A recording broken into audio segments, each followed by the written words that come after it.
अब मुझे एक सिंपल सी चीज बताइए, वायनाड रायबरेली आप दोनों जीतेंगे अगर, तो एक सीट आपको खाली करनी पड़ेगी ना, वो सीट कौन सी होगी? नमस्कार, मैं हूं यशवंत देशमुख और मैं आ रहा हूं रौनक के साथ में टीआरपी पे। क्या आपकी बार 400 पार? जिस दिन प्रधानमंत्री जी बोल रहे थे ना संसद में, दिमाग में पहली चीज मेरे ये आई, ये बंदा चाहता क्या है। वो सज्जन हमको कहने लगे कि देखिए बीजेपी 303 की जगह 302 भी हो गई ना तो ये मनोवैज्ञानिक हार होगी। ये वायनाड नहीं गए होते तो ये अमेठी में हारते नहीं। ये मीडिया की वजह से आता है या जनता की खुद की अपनी अंडरस्टैंडिंग है? मुझे लगता है कि प्रधानमंत्री मोदी के जो वर्स्ट क्रिटिक्स भी पॉसिबल हो सकते हैं, वो कितनी भी उनकी निंदा करें, एक चीज का क्रेडिट उनसे नहीं ले सकते कि बंदा 24 घंटे काम कर रहा है। Toilet was not an issue of sanitation, toilet was an issue of law and order. मैं दुनिया भर में 40 से ज्यादा मुल्कों में चुनाव और चुनाव से जुड़े हुए विषयों के ऊपर जा चुका हूं, शोध कर चुका हूं, मिल चुका हूं, बात कर चुका हूं। जितनी बार भी मैं भारत से बाहर जाता हूं रौनक, भारत के चुनाव तंत्र के ऊपर मेरी श्रद्धा और आस्था उतनी ज्यादा बढ़ जाती है। किसी भी नेता के लिए इलेक्शन जीतने का सबसे अच्छा फॉर्मूला क्या है? How to win an election? इस शहर में अरविंद केजरीवाल 67-3 65-5 ईवीएम से आए ना, और 7-0 लोकसभा में ईवीएम से आया। मास्टर स्ट्रोक साहब है। कर्नाटक मोदी जी हारते इसलिए हैं कि लोकसभा में जब वो ईवीएम हैक करें, मास्टर स्ट्रोक है साहब, जिसके ऊपर इलेक्शन कमिश्नर्स ने ऑफिशियल रिपोर्ट दी कि हर मीटिंग में ये 20 बार मुतने जाते थे। आप इस मुल्क में चुनाव आयुक्त जो रहे हैं उनको रिटायर होते ही मंत्री बना चुके हो। बड़े निकम्मे हो यार। नमस्ते दोस्तों, द रौनक पॉडकास्ट बोले तो टीआरपी में आपका स्वागत है। अच्छा, जिनसे मैं अभी बात करने वाला हूँ, उनकी ट्विटर बायो की अगर आप माने तो एक बॉर्न बनारसी हैं, इलेक्शन नर्ड हैं, और फिर एक ठो अंग्रेजी का कोई शब्द लिखा हुआ है जिसके लिए शायद अगर शशि थरूर जी देख रहे हैं तो प्लीज़ बताएं कि इसका मतलब क्या होता है। ब्रॉडकास्ट नियंडरथल, वो मैं इनसे भी पूछूंगा। फिर आगे लिखा है कि ये संगीन एक्सलाइड भी हैं, और फिर ये पीहू और बाबू के बाबा भी। लेकिन ट्विटर बायो में जो लिखा है उसके अलावा भी ये बहुत गुणी है, ठीक है। वही बताने के लिए इस पॉडकास्ट में मैंने सोचा कि इनसे बात करेंगे। कई सारी चीज़ें हैं जो इनसे हम सीखेंगे, समझेंगे, स्पेशली चुनाव को लेकर। सी वोटर के फाउंडर और डायरेक्टर भी हैं, और सी वोटर एक इलेक्शन मैनेजमेंट और पब्लिक ओपिनियन रिसर्च एजेंसी है जो 25 सालों से ज़्यादा समय से एक्टिव है। तो चुनाव का माहौल चल रहा है, तो आइए बहुत सारी बातें करते हैं चुनाव से जुड़ी हुई, और वोटर्स से जुड़ी हुई, आपसे जुड़ी हुई, मुझसे जुड़ी हुई, और बनारस से जुड़ी हुई। तो दादा यशवंत देशमुख जी, आपका स्वागत है। बहुत बहुत धन्यवाद। कैसे हैं आप? बिल्कुल मजेदार, मजा आ गया। लेकिन एक चीज़ जिसके लिए इस चुनाव में भी लोग आपको बहुत ज़्यादा ढूंढ रहे हैं, पूछ रहे हैं, कोने में भी पूछते होंगे, व्हाट्सएप भी करते होंगे, फ़ोन भी लगाते होंगे कि क्या आपकी बार 400 पार? तो क्या आपकी बार 400 पार है? आपकी रिसर्च क्या कहती है? जिस दिन प्रधानमंत्री जी बोल रहे थे ना संसद में, तो दिमाग में पहली चीज मेरे ये आई, ये बंदा चाहता क्या है, क्योंकि प्रधानमंत्री कोई बात बिना सोचे समझे न पे, मतलब there has to be some reason when he said that, तो मुझे तुरंत पहली चीज ये समझ में आई कि बंदे ने एक लाइन में अगले 2 महीने का पूरा मीडिया का नैरेटिव बदल दिया है। उस दिन से आज तक मुझसे किसी ने यह सवाल नहीं पूछा कि 300 पार हो रहा है कि नहीं हो रहा है। पूरे उसमें केवल चर्चा यही है, 400 पार। इतनी चर्चा हो गई कि विपक्ष के लोग भी लंबे समय तक उसका नैरेटिव कार्ड ढूंढ नहीं पाए। तो जो नैरेटिव प्रधानमंत्री ने सेट किया था 400 पार का, वो काम कर रहा है बीजेपी के लिए? देखिए, ये 400 पार का नैरेटिव सेट हुआ, मेरे ख्याल से वो उनके लिए ज़रूरी ये था। मैं एक चुनाव विश्लेषक की हैसियत से देखता हूँ, 14 में एक ज्वार आया, तूफान आया है ना, ज्वार के बाद में भाटा आता है, ज्वार के बाद में 19 में एक और ज्वार आ गया, ठीक है ना। अब हम बात कर रहे हैं तीसरे ज्वार की। अगर हम तीसरे ज्वार का, सपोज कीजिए मैं प्रधानमंत्री हूं और मैं अपने वोटरों को तीसरे ज्वार का टारगेट नहीं दूंगा, तो भाटा ऑटोमेटिकली आने लगेगा, क्योंकि ये जनादेश है। एट्रिशन होता है ना हर चीज का, मतदाताओं का भी एट्रिशन होता है। कई सारे मतदाता ये सोच के नहीं जाते कि अरे जीत ही रहा है, क्या करें जाके, कई ये सोच के नहीं जाते अरे हार ही रहा है, क्या करें।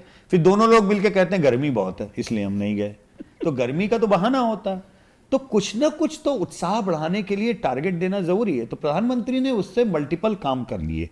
अपने कोर लोगों को उन्होंने एक नया टारगेट दिया उत्साह बढ़ाने के लिए कि देखो नहीं, अभी और भी कुछ अचीव करना है। ये मत सोचो कि हो गया, 2 बार जीत गए और लाइक दैट। उत्साह कैसे बढ़ाएंगे आप? तो टारगेट तो नया देंगे ना। टारगेट उन्होंने नया दिया। दूसरी तरफ हतोत्साहित करने के लिए पर्याप्त था, क्योंकि जब 400 का आपने रणबेरी छोड़ दी, अब स्थिति यह है कि कल अगेन वो सज्जन हमको कहने लगे कि देखिए बीजेपी 3 की जगह 302 भी हो गई ना, तो ये मनोवैज्ञानिक हार होगी। मैं जब सवाल पूछता हूं रौनक, यकीन मानो कि भाजपा के खांटी समर्थक भी अगर तुम पूछोगे तो मन से चाहते हैं कि देश में विपक्ष अच्छा होना चाहिए, क्योंकि उनको पता है कि अच्छे विपक्ष से एक प्रेशर बना रहता है। तो भाजपा के समर्थक उतने भी बड़े भक्त नहीं है जितना उनको भक्त बोला है। एक्चुअली वे भाजपा के समर्थकों के ऊपर इतनी उंगलियां उठाई जाती हैं, जबकि मुझे लगता है जितनी छीछा लेदर सोशल मीडिया पे भाजपा के समर्थक अपने नेतृत्व की कर लेते हैं ना, किसी एक गलत निर्णय पे अजीत पवार को शामिल किया उस समय भाजपा के समर्थकों ने, अपनी पार्टी की क्या धज्जियां उड़ाई हैं। आप कोई भी खराब वो ले लीजिए, बृजभूषण वाले मसले पे या किसी भी मसले पे जो आप सोचते हो कि विपक्ष के लिए बड़ा मुद्दा है, बड़ा मसला है, उस मुद्दे पे मैं सोशल मीडिया पे जब मैं देखता हूं तो अक्सर मैं देखता हूं कि भाजपा समर्थक हैंडल्स अच्छी खासी रीढ़ पीट रहे होते हैं अपने नेतृत्व की। क्या सार्काज्म करते हैं, क्या भिगो भिगो के मारते हैं, यू नो। और तब मुझे लगता है कि नहीं, ये जो इनको भिगो के इनके खुद लोग मार लेते हैं, यही शायद इनकी ताकत है। क्योंकि अगर ये अपने खुद के लोगों का इतना ट्रोलिंग बर्दाश्त कर लेते हैं तो ये विपक्ष को तो बर्दाश्त कर ही ले जाएंगी। सही बात, that's what I think. Master stroke बोल के ताना देते रहते हैं। मास्टर स्ट्रोक बोल के ताना देते रहते हैं। और अमेठी का भी मास्टर स्ट्रोक ही हुआ जी। अमेठी का मास्टर स्ट्रोक था, बोला गया भाई, हमको सामने से बोला गया कि नहीं अमेठी का बड़ा मास्टर स्ट्रोक हो गया। क्यों हुआ? देखिए, सारे भाजपा के लोग और स्मृति ईरानी इंतजार कर रही थी कि राहुल जी आएंगे और तब हम ये कैंपेन करेंगे और ये होगा और ये भाषण। बड़ी प्लानिंग थी साहब भाजपा की, और हमने लटका के रखा। और पे हमने कहा हम तो लड़ेंगे ही नहीं, टीली लीली बुद्धू बनाया, बड़ा मजा आया। ओके, मतलब क्या क्या क्या कहे, मतलब ये कैसे मास्टर स्ट्रोक हो सकता है जी। गंभीरता से सोचिए कि आपकी एक सीट, पारिवारिक सीट, जिसमें लोगों ने आपको आंख मूंद के वोट दिया, 1 बार 2 बार नहीं, दशकों से वोट दिया जी। आप उस सीट से 1 बार हार क्या जाते हैं? और वो भी सीट आप वो इसलिए हारे, मैं आज तक मानता हूं ये वायनाड नहीं गए होते तो ये अमेठी में हारते नहीं। मैं बता रहा हूं। पर दादा उनका कैलकुलेशन ये था कि अगर वो तो प्लान भी था। नहीं, वो प्लान भी था, लेकिन सवाल ये है आपने वायनाड का एक बार घोषित कर दिया तो अमेठी के लोगों ने मान लिया कि आप तो भाग रहे हो। तो ये पड़ता है इतना फर्क वोटर पे? नहीं, बिल्कुल पड़ता है, क्यों नहीं पड़ता है, इतना बिल्कुल सोचता पड़ता है। जैसे अभी रायबरेली अगर आप ये सोच रहे हैं कि 1 वे ट्रैफिक है, मेरा मानना है कि ये 1 वे ट्रैफिक नहीं होगा, कि वो सोनिया जी ने मना कर दिया कि हम नहीं लड़ेंगे और राहुल जी जाके लड़ जाएंगे। 14 और 19 के बीच में सोनिया जी का खुद का मार्जिन आधा कर दिया, जो बीजेपी का लोकल आदमी वहां चुनाव लड़ा था। और अब अगर वहां पर ये इस बात का आश्वासन नहीं दे पाए कि मैं दोनों जगह से जीतूंगा तो मैं वायनाड छोड़ दूंगा, ये आश्वासन नहीं दे पाए तो रायबरेली की जनता भी थोड़ी असमंजस में रहेगी। मैं ये नहीं कह रहा हूं कि वो रायबरेली से हार जाएंगे, ये कतई मत समझिएगा, क्योंकि मेरा मानना यह है सोनिया जी के लिए अभी भी लोगों के मन में बहुत इज्जत जी। और चूंकि वो सीट खाली करके अपने बेटे के लिए वहां पे आ रही हैं, इसलिए उनकी इच्छा का सम्मान करते हुए हो सकता है रायबरेली में अभी भी एक सॉलिड सिंपैथी वेव या जो भी आप कहना चाहें उनको रॉक सॉलिड मिले, उसमें मैं इनकार नहीं कर रहा हूं। लेकिन स्टैंड अलोन मेरिट के ऊपर आपने अमेठी ड्रॉप आउट की, और ड्रॉप आउट ही नहीं की, आप हारने के बाद में कितनी बार अमेठी गए, जनता का आपसे संपर्क क्या रहा, जनता क्यों माने कि आप वहां पर अभी भी इन्वेस्टेड हैं अमेठी में? जी। ठीक है, तो बेसिक अगर आप चीजें पूरी नहीं कर रहे हैं तो कहीं ना कहीं आपके क्षेत्र की जनता का आपके साथ में संवाद टूटेगा। संवाद जरूरी है, संवाद के बगैर दिक्कत है। जी। राहुल गांधी की बात क्योंकि हुई है, उनका जो इस वक्त अगर हम भाषण देखें तो उसमें जाति और संविधान की हत्या और हम आएंगे तो वेल्थ डिस्ट्रीब्यूशन का भी एक हल्का सा उसमें फैक्टर उन्होंने जोड़ा। ये सब आपको लगता है चुनाव जिताने के लिए सही तरीका है या नैरेटिव है या शब्द है? देखिए, नैरेटिव्स तो रौनक बहुत सारे बनते हैं, कई बार अच्छे या बुरे भी लगते हैं, और कई बार चुनाव के रिजल्ट आने के बाद में कई नैरेटिव्स को बिना मतलब बुरा मान दिया जाता है या बुरा मतलब अच्छा मान दिया जाता है, क्योंकि वो ओवर सिंप्लीफिकेशन में फंस जाता है। ठीक है ना, जैसे 2004 का ही लीजिए, इंडिया शाइनिंग फेल हो गया, ये नैरेटिव है। ये चूंकि इस शहर में जो सारे आलसी किस्म के पत्रकार बैठे हैं जिनको इससे कोई मतलब नहीं कि 2004 हुआ क्यों, उन्होंने कोई इन्वेस्टिगेशन भी नहीं किया। भाई हम तो चूंकि गलत हो गए, वो एक चुनाव था जब सारे पोस्टर गलत हो गए। हालांकि हमको इंडिकेशंस मिल रहे थे, हमने लास्ट उसमें स्टार न्यूज में हमारा चल रहा था, हमने बोला कि कठिन हो रहा है, मेजॉरिटी तक पहुंचना मुश्किल हो रहा है इनका। लेकिन हुआ क्या कि 2004 में इंडिया शाइनिंग फेल नहीं हुआ था। देखिए, बड़ा कंट्रोवर्शियल सब्जेक्ट है, मेरा मानना फेल नहीं हुआ था। 50 साल में पहली बार भारतीय जनता पार्टी ने मेजॉरिटी रूरल सीट्स जीती थी। ओके, मेजॉरिटी 2004 में, ठीक है। और समहाउ अर्बन एरियाज में 18% तक टर्नआउट गिर गया। क्यों गिरा, अब उसके हजार कारण हो सकते हैं, ठीक है। 18% छोटा मोटा नहीं होता मेट्रोपॉलिटन में 18% टर्नआउट गिरना। और सारे वो गढ़ जो भारतीय जनता पार्टी के बिल्कुल स्ट्रॉन्ग होल्ड वाले, बीजेपी सारे हार गई, सारे हार गई। तो नया गढ़ बना लिया, पुराना गढ़ बचा नहीं पाए, तो उनको समझ में ही नहीं आया क्या हुआ। तो इंडिया शाइनिंग फेल हो गया, मैं मानने को, अगर इंडिया शाइनिंग फेल होता तो वो इलाके बीजेपी कैसे जीतती जहां पे वो कभी नहीं जीती थी। करेक्ट। कहीं ना कहीं एक ऑप्टिमिज्म का एक लेवल आया था, उसके कारण जीता। वो समय स्प्लिट वोट वो एक अलग मीमांसा है कि क्यों वो हारे, उस पर अभी हम नहीं जाएंगे। लेकिन मैं केवल नैरेटिव्स का बता रहा हूं कि कभी कभी नैरेटिव्स अपयश का शिकार हो जाते हैं। जैसे इंडिया शाइनिंग अपयश का शिकार हुआ, ठीक है ना। इंडिया राइजिंग हो सकता था, मतलब हो सकता था कि उसको पूरा उस तरह से नहीं करते। लेकिन अब इधर इनके जो नैरेटिव हैं, नैरेटिव्स में संविधान बदल देंगे, ये वाली गलतियां हुई भारतीय जनता पार्टी के लोगों की ओर से। 2-4 बड़बोले लोगों ने अति उत्साह में बोला। मैं इसको ब्रिलियंट मास्टर स्ट्रोक मानता हूं अपोजिशन का कि उन्होंने उसको रिजर्वेशन खत्म कर देंगे वाले से जोड़ दिया, जबकि कहीं पे भी संविधान बदलने वाले को उन्होंने रिजर्वेशन के हिसाब से नहीं बोला था। But that's what the political fight is, you know. मैं इसको मास्टर स्ट्रोक मानता हूं कि हाँ, बहुत सलीके से उन्होंने घुमा करके उसे जोड़ा। जब उन्होंने रिजर्वेशन से जोड़ा तो प्रधानमंत्री ने काउंटर में उसको माइनॉरिटी रिजर्वेशन से घूम के जोड़ा, क्योंकि तू डाल मैं पात, तू डाल मैं पात। तो राजनीति का मजा यही है देखने में कि बड़ा सही खेला, बड़ा सही खेला। वेल्थ डिस्ट्रीब्यूशन पे आके मैंने हाथ खड़े कर दिए। भाई, जहां तारीफ करनी मैं तारीफ कर रहा हूं कि बढ़िया नैरेटिव सेट किया। भाजपा बैकफुट पे हो गई रिजर्वेशन के मसले पे। संघ के अधिकारियों को बोलना पड़ा कि हम संघ के समर्थन में हैं, जब तक भाजपा है तब तक आरक्षण समाप्त नहीं होगा, उस पर बोलना पड़ा। कास्ट सेंसस के ऊपर बोलना पड़ा। तो obviously BJP went on a back foot there. लेकिन wealth distribution, enter mister Sam Pitroda, और फिर उसके बाद में आप श्री श्री 1008 श्री 1008 की माला जप करके और आप बोलें, और मतलब फिर उसके बाद में एकदम से मुझे लगा कि अब इसके बाद में वो कभी खुशी कभी गम में, किसमें था वो, नहीं हाँ उसी में था ना, और जया बच्चन जो थाली लेके खड़ी होती है शाहरुख खान के। मुझे एकदम से लगा कि भारतीय जनता पार्टी के लोग थाली लगाए हुए हैं सैम पित्रोदा के तिलक करने के लिए। आया मेरा लाल, अब यही है खेवन हार। और कांग्रेस के लोगों ने स्कैम पित्रोदा बताने लगे। स्कैम यार मतलब कुछ चीजें ऐसी विचित्र विडंबना भरी लगती हैं इन लोगों की कभी कभी। अब वेल्थ डिस्ट्रीब्यूशन में बताऊं ना क्यों इनका टोटली अनफिट है।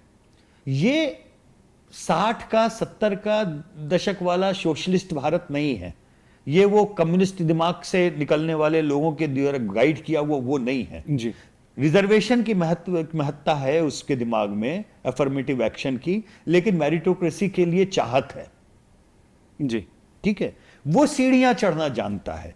आप इतने बड़े एस्पायरेशनल क्लास को अगर आप 60 और 70 के दशक की मानसिकता से हाँकना चाह रहे हो तो माफ कीजिएगा, आप नहीं हाँक पाएंगे, क्योंकि उसकी मौलिक जरूरतें पूरी हो रही हैं, ठीक है ना जी।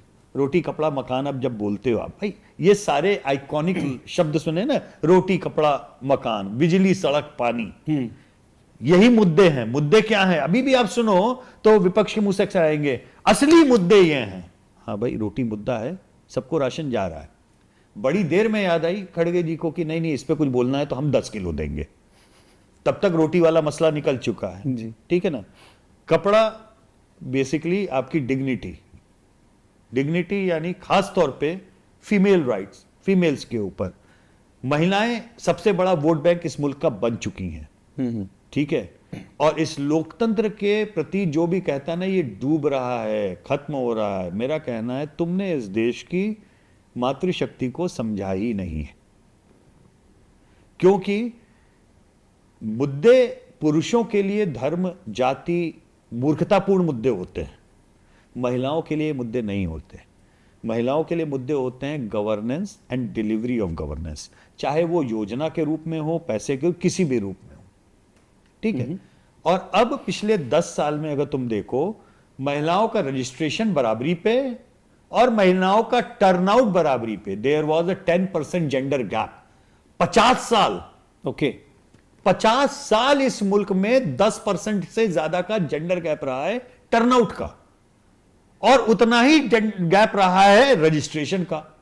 तो दोहरी मार, 10% महिलाएं रजिस्टर कम हो रही हैं और 10% कम निकल रही हैं। यानी आप मान के चल लो 20% का एक तरीके से जेंडर गैप पे आप 50 साल राजनीति चला रहे थे। आज की तारीख में वो उल्टा बिल्कुल ढक से महिलाओं ने कर दिया। न केवल रजिस्ट्रेशन ज्यादा है, टर्नआउट कहीं कहीं पे पुरुषों से ज्यादा है ठीक है। महिलाएं मुद्दों पे वोट दे रही हैं। आप अभी उत्तर प्रदेश के विधानसभा चुनाव देखिए जो लेटेस्ट लास्ट हुए। दुनिया भर में मीडिया ने इमेज क्रिएट क्या की, बुलडोजर बाबा बुलडोजर बाबा बुलडोजर बाबा ठीक है। और बुलडोजर बाबा का स्वाभाविक रूप से एक एंगल था, मुसलमानों के घर पे बुलडोजर चला दिया, और मतलब एक वो जो इजी बाइफर्केशन। महिलाओं ने बुलडोजर बाबा के नाम पे वोट दिया ठीक है।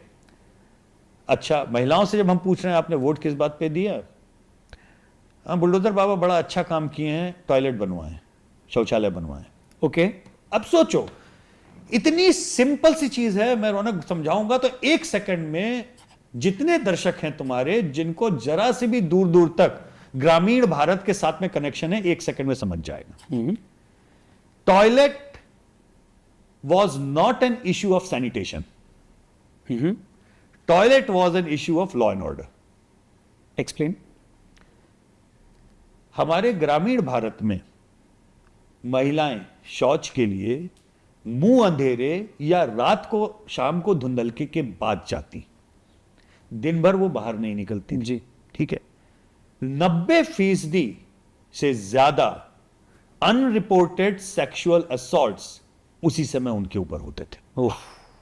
90% से ज्यादा। आप कितने शोध पत्र आप निकाल लीजिए, आपको मिल जाएगा ये। जब घर में शौचालय बना तो वो महिला अपनी बेटी के सुरक्षा को लेकर के आश्वस्त है कि मेरी बेटी उस सेक्सुअल असॉल्ट का शिकार नहीं बनेगी जिसके थ्रू मुझे कई बार जाना पड़ा जी। क्योंकि अब उसको मुंह अंधेरे और रात को अंधेरे में शौच के लिए फील्ड में, खेत में, बाहर सड़क पे नहीं जाना होगा जी। अब वो अपने घर के अंदर सुरक्षित शौचालय का प्रयोग कर सकती है। तो बुलडोजर बाबा की इमेज इसलिए क्योंकि लॉ एंड ऑर्डर बेहतर हुआ, इसलिए क्योंकि महिलाओं के अगेंस्ट में सेक्सुअल क्राइम्स कम हुए, इसलिए क्योंकि घर में शौचालय बना। शौचालय और बुलडोजर बाबा की का जो कनेक्शन है वो मुसलमान के घर पे बुलडोजर चलाने का नहीं है। वो घर में शौचालय बनने के कारण सेक्सुअल क्राइम से जो आजादी मिली है उसका कनेक्शन है। वाओ, सीधा है, कोई रॉकेट साइंस नहीं है समझना। महिलाओं ने खुल के बताया, हमको समझ में आया, मैंने लिखा इसके ऊपर, और एक लगा कि महिलाओं के लिए आप मुद्दे सोचिए, क्या बात करती हैं।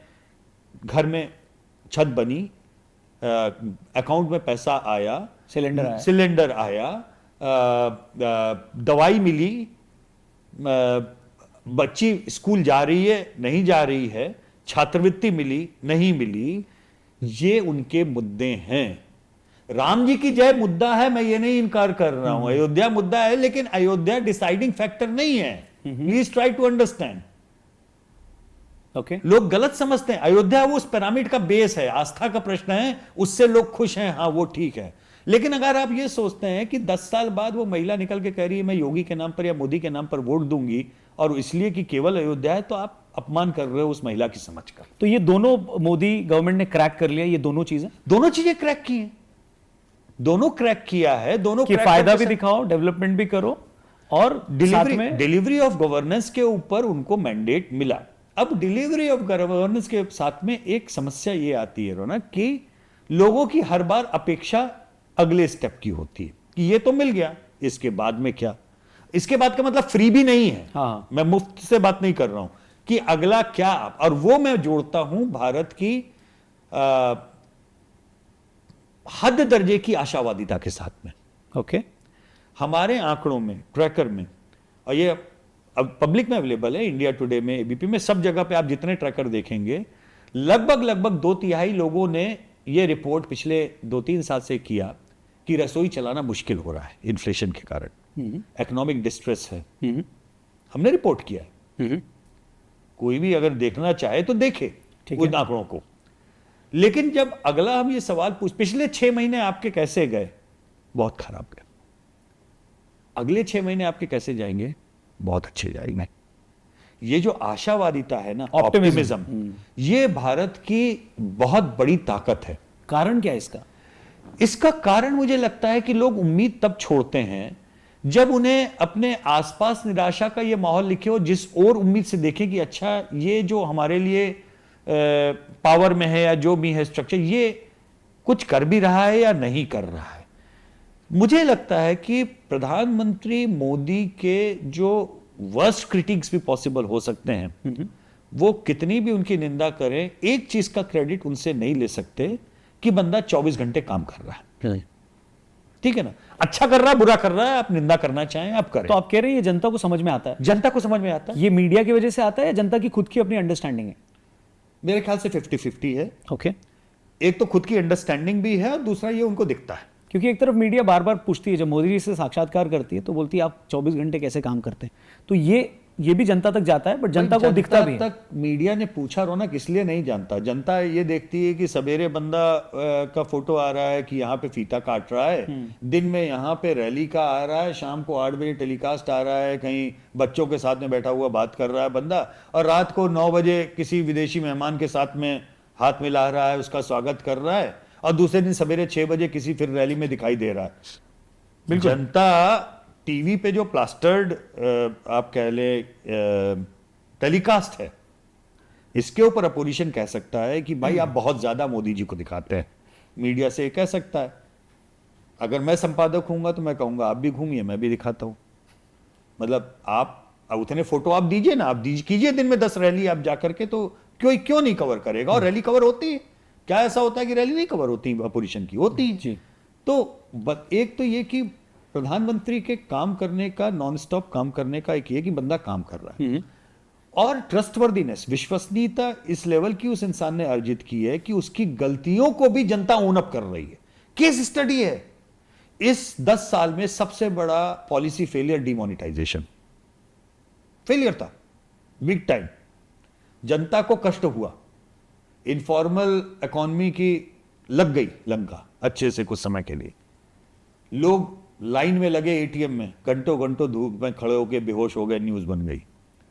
जो बेहोश होने वाला इंसान है उसको खड़ा करके पूछो कि भाई साहब बहुत गलत किया, तकलीफ तो हुई है लेकिन गलत नहीं किया, नियत अच्छी थी। क्यों? लेकिन मैजिक क्या है? मैजिक ये कि हर मोहल्ले, देखो थोड़ा सा ये बड़ा विचित्र है, सोशलिज्म के जरिए नहीं, मैं सोशल साइंस के नजरिए से कहना चाहता हूं। क्योंकि दादा यही ऑपोजिशन को फ्रस्ट्रेट भी बहुत करता है कि भाई देखो बेरोजगारी है, देखो महंगाई है, तो क्या हुआ? अब डीमोनेटाइजेशन क्यों नहीं चढ़ा? जी देखो सीधी सी बात है। अब ये रिलेट कर सकते हो तुम, हम जितने लोग देख रहे हैं, जितने यहाँ बैठे हुए हैं, आप सब लोग रिलेट कर सकते हो इस चीज से। ठीक है, हर मोहल्ले में कोई ना कोई धन पशु होता है, हर गांव में कोई ना कोई धन पशु होता है। ठीक है ना, जो पैसे वाला होता है, पैसे की अपनी चलाता है, और लोगों को इस बात का एहसास कराता है कि मेरे पास में बहुत पैसा है। ठीक है, धन पशु। हाँ, धन पशु होता है हर एक में, हर एक उसमें धन पशु। इसलिए मैं कह रहा हूं, पशु शब्द का प्रयोग इसलिए कह रहा हूं, धन्ना लोग हों जो सहज स्वभाव, मृदुल, डाउन टू अर्थ रहें, प्रदर्शन न करें, लोगों की मदद करें, है ना, वो धन संत है। जी। धन पशु वो जो अपने धर्म का ऐसा भूंडा प्रदर्शन करे कि परेशानी में पड़ने वाले इंसान को और अपनी कमतरी, अपनी गरीबी का एहसास हो, वो धन पशु। और मानो न मानो हर मोहल्ले, लोकेशन, गांव में धन पशु होते हैं। जी। वो धन पशु, मेरे पास में केवल 5,000 10,000 रुपया था, मैं जाके बैंक में डाल आया। मेरे पास में इतना पैसा ही नहीं है कि अगर डिमोनिटाइजेशन हो जाए तो मेरे पास से कुछ चला जाएगा। लेकिन वो धन पशु जो घर में करोड़ों लेके बैठा है, लाखों लेके बैठा है, वो परेशान है कि मैं पैसे को अपने कैसे खपाऊं, और वो दुखी आके बोलता है, हालांकि उसमें भी उसका अहंकार होता है, पता है बड़ी मुश्किल से खपाया, हमारा 20 लाख का चूना लग गया। ठीक है ना, वो एक्चुअली अपनी ऐड बता रहा है कि देखो हमने इतना था कि हमारा 20 लाख का चूना लग गया जी। लेकिन सामने वाले को हरिशंकर परसाई जी वाला जो परपीड़ा सुख का संतोष है वो भी था। ये मैं गलत ढंग से वैसे नहीं कहना चाह रहा हूं, लेकिन लोगों के पास में जो ये इस तरीके के पैसे का एक लाइव एग्जाम्पल हर मोहल्ले में था, गांव में था, उसको लोगों ने परेशान होते देखा। Correct. और उसकी परेशानी में वो अपनी परेशानी भूल गया, क्योंकि मेरी परेशानी क्या थी, मेरी परेशानी केवल ये थी 10-15 हजार रुपए जो थे वो मैंने लाइन में लग के जमा कर दिए, मेरे जो नोट थे वो बदला दिए, नया नोट, थोड़ा टाइम आया, मेरा पैसा नहीं डूबा। पैसा डूबा किसका? धन पशु का डूबा। तो उस सैडिस्टिक प्लेजर में अगर आप बहुत उस तरीके से समझना चाहें तो स्टैटिस्टिक प्लेजर में डिमोनिटाइजेशन के बाद का इलेक्शन भाजपा जीती। और आज भी लोग 10 में से 8 तुमको ये बोलेंगे कि गलत था लेकिन सही नियत से किया। तो नियत, जब कोई इंसान ऐसा सोशल कैपिटल कमा ले विश्वसनीयता का, जी, तो आप केवल गाली देकर के आप उसको नीचे नहीं कर सकते। सही बात है, परफेक्ट है दादा। दादा, किसी भी नेता के लिए इलेक्शन जीतने का सबसे अच्छा फॉर्मूला क्या है? How to win an election? बहुत इस पे दिमाग भांजा है मैंने, क्योंकि मैंने एक बार लिस्ट बनाई है, ये मैंने बनाई सन 95 की बात है। ओके। नया नया काम शुरू किया था और यही सवाल मेरे दिमाग में आया कि बहुत सारी पार्टी के बहुत सारे लोग जीतते हैं और उसमें माफिया से लेकर के, दरिद्र से लेकर के, विद्वान से लेकर के, काम हर तरीके के लोग हैं जो जीतते हैं, बार बार जीतते हैं। तो पार्टी कैसे जीतती है मैं उस पर नहीं आता, मुझे इंटरेस्ट ये था ये इंसान कैसे जीतता है। तो मैंने 8-10 लोगों की लिस्ट बनाई और मैं उनकी कॉन्स्टिट्यूंसी में जाकर के खूब बात की लोगों से, और में घूम फिर के मैं इस नतीजे पे आया कि भारत की जनता दरअसल 3 चीजों पे वोट देती है। ओके। पहला है इफेक्टिवनेस। इफेक्टिवनेस मतलब है कि आपने काम किया, वो काम दिख रहा है। ठीक है। जैसे हमारे बनारस के पास में घोसी सीट है, घोसी से कल्पनाथ राय जी सांसद हुआ करते थे और कल्पनाथ राय के ऊपर भयानक भ्रष्टाचार के आरोप लगे हुए थे, लेकिन वो पार्टी से भी लड़के जीते, कांग्रेस से, इंडिपेंडेंट भी जीते, जेल के अंदर से भी जीते। ठीक है।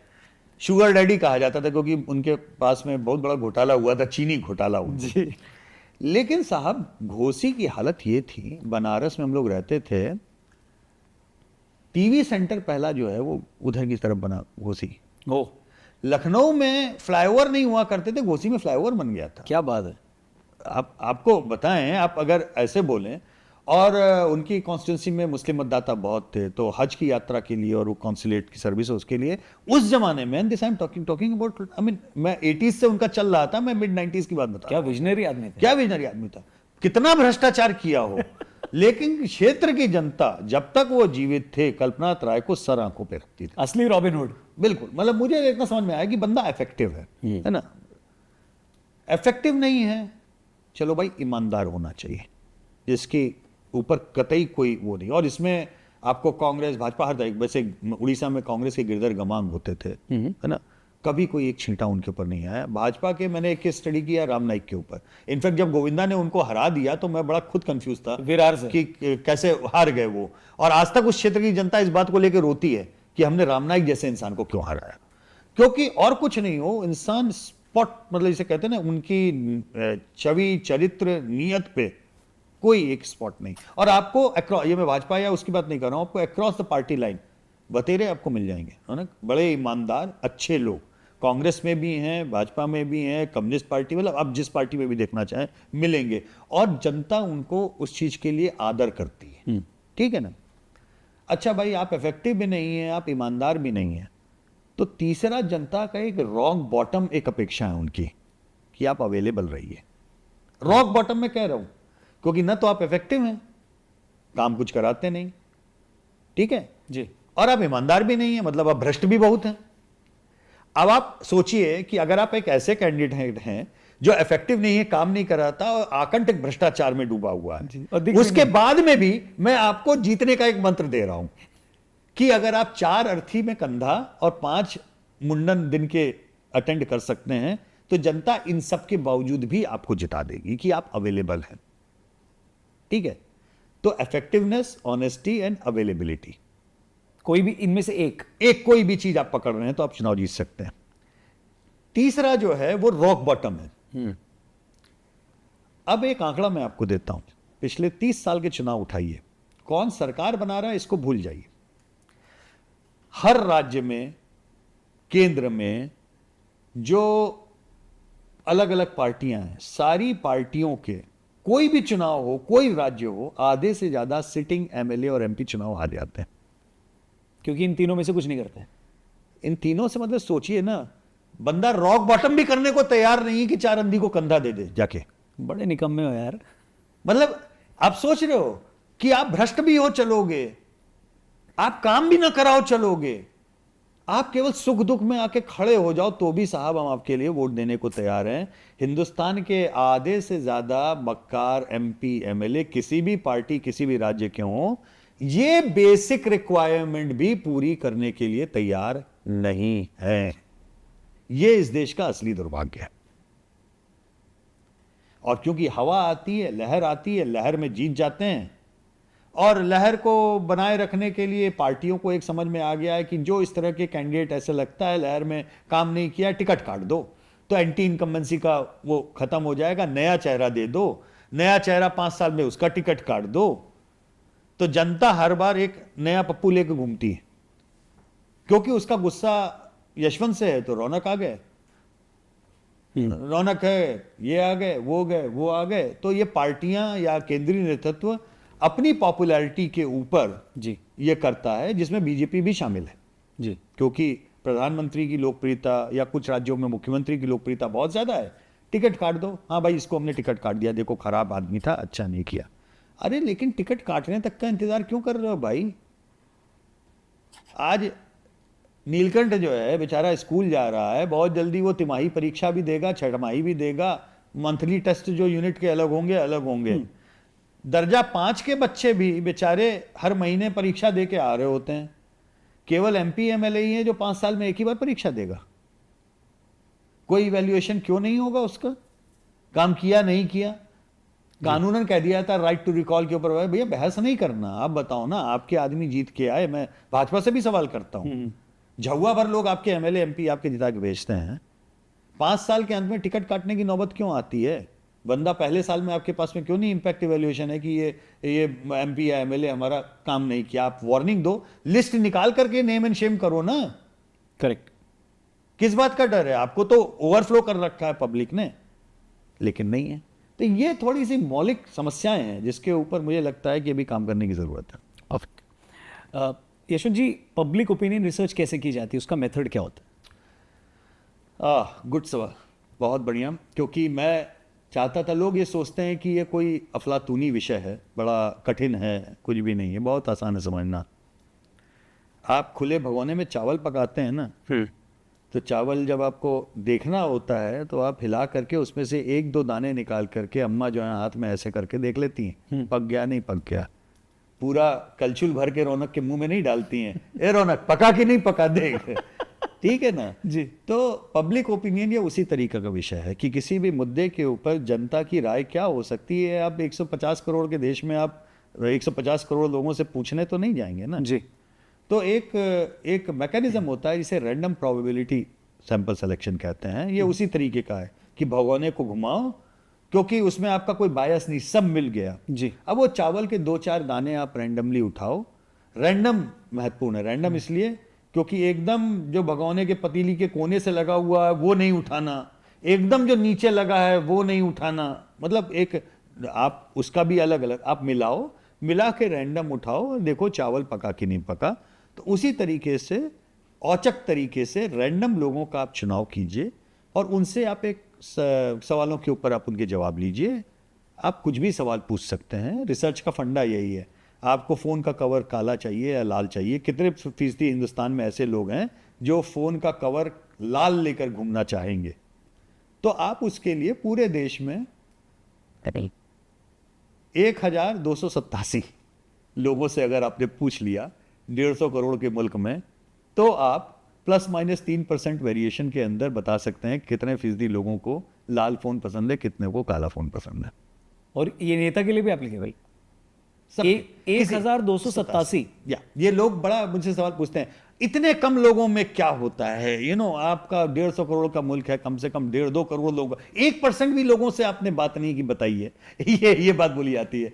ऐसे विज्ञान नहीं चलता, ऐसे विज्ञान नहीं चलता।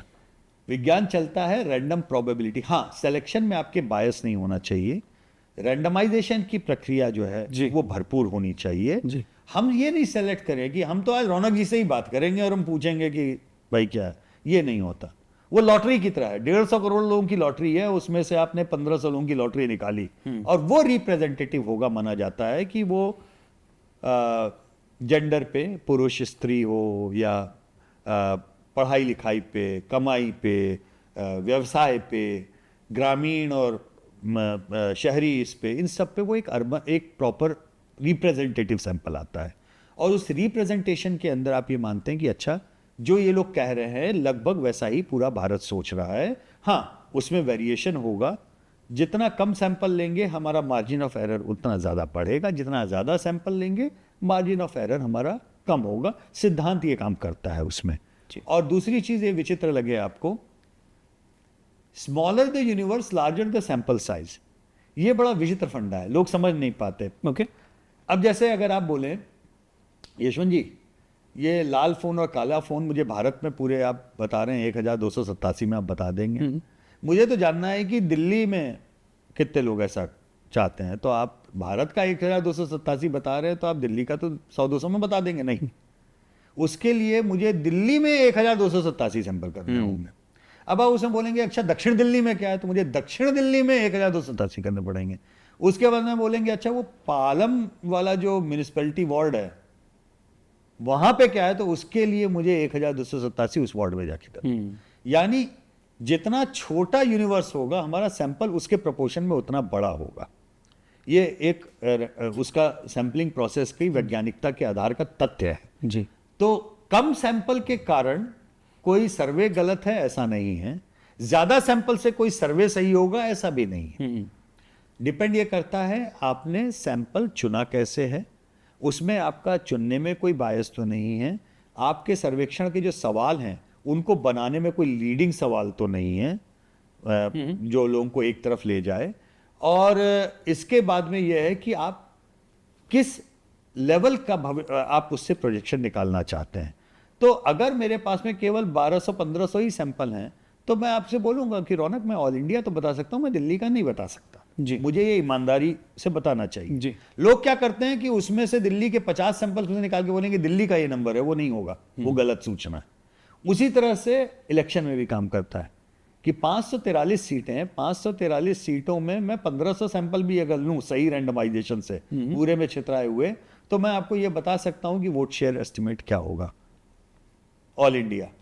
लेकिन मैं आपको किसी राज्य का नहीं बता सकता, उस राज्य के लिए मुझे उतना करना पड़ेगा। राज्य के अंदर क्षेत्र का नहीं बता सकता, क्षेत्र में करना होगा, उस लोकसभा को करना होगा, उस विधानसभा को करना होगा जी। उस तरह से प्रक्रिया चलती है। लोग गलत अंदाजा लगाते हैं। और दूसरी एक बहुत बड़ी गलती क्या करते हैं कि सीट के ऊपर बहुत ज़्यादा फोकस है पूरे मीडिया का हमारे, और ये तथ्य मैं पहले बोला हूँ, नहीं समझ में आता, आपके पॉडकास्ट में फिर से बोल के जा रहा हूँ। सर्वेक्षण की दुनिया में सीट प्रोजेक्शन की कोई जगह नहीं है। सर्वे का विज्ञान वोट शेयर प्रोजेक्शन पे खत्म हो जाता है। ओके, वोट से सीट में जो बदलने की प्रक्रिया है वो एक मैथमेटिकल एक्सट्रापोलेशन है, ठीक है, वो सर्वे का हिस्सा नहीं है।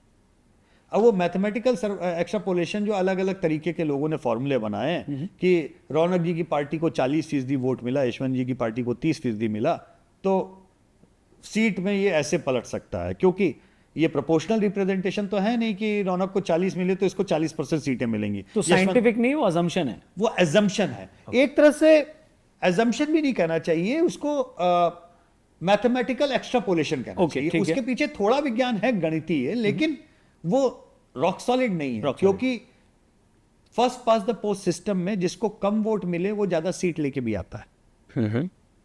ठीक है, आपको जान के आश्चर्य होगा कि कर्नाटक जैसे राज्य में भाजपा की जितनी बार सरकारें बनी हैं, कांग्रेस को भाजपा से ज्यादा वोट पड़े।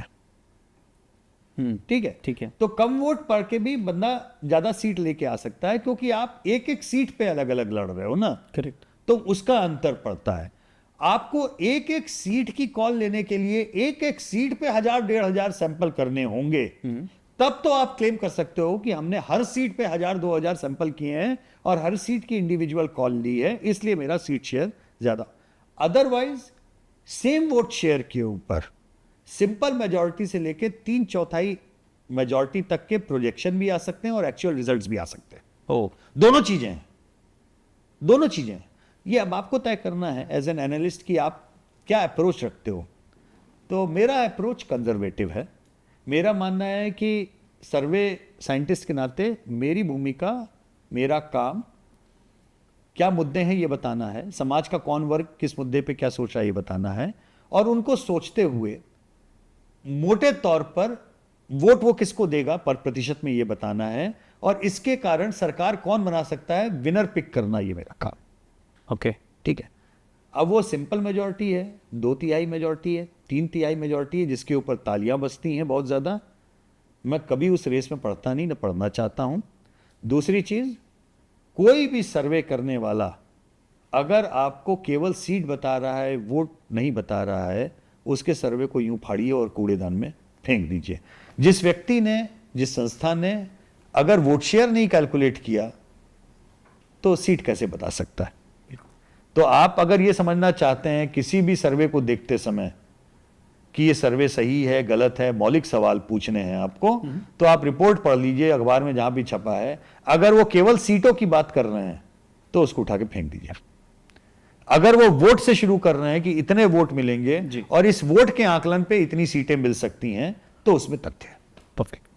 तो 1287 लोग से बात कर चुके हैं आप 2024 के लिए? 1287 लोगों से हम हर रोज बात करते हैं। अच्छा, ये हमारे ट्रैकर की खासियत है। और वो हर रोज बदलता है? हम लोग रोज बदलता है, रोज नया सैंपल होता है, हम लोग रोज बात करते हैं। इसीलिए हम लोगों की स्थिति वो है जैसे घर में बच्चों को लगा दिया जाता है ना, बुजुर्गों की जरा सा रोज बीपी चेक करो, और घर में अगर शुगर है तो रोज एक बार प्रिक करके उनका शुगर, ये उस तरीके का है कि आप रोज अगर बीपी नापें, रोज शुगर लेवल नापें, तो आपको पता लगता रहता है कि तबीयत कहाँ बिगड़ी, क्यों बिगड़ी, ये आपको अंदाजा लगता है जी। अगर तबीयत बिगड़ने के बाद में आप जा रहे हो कि बीपी तो 200 टच कर रहा था, आपको ये पता ही नहीं कि ये कितने दिन से टच कर रहा था, कब से तबीयत बिगड़ी और अब आप हॉस्पिटलाइज होने की नौबत में है, तो वो शॉकिंग रिविलेशन की तरह आता है। हमारे सर्वे में आज तक कभी कुछ शॉकिंग नहीं होता, क्योंकि हम रोज बताते रहते हैं कि आज बीपी इतना है, आज इतना है, इतना है, थोड़ा बीपी इनका नीचे जा रहा है, इनको देखने की जरूरत है, उनका ऊपर जा रहा है, उनको देखने की जरूरत है। अगर कर पाए तो ठीक है, अदरवाइज बीपी कहां से कब कितना खराब होना शुरू हुआ हम डेडलाइन के साथ बता देते हैं। तो दादा अभी किसका बीपी बढ़ रहा है? अभी तो सबसे ज्यादा बीपी जो है, मुझे लगता है कि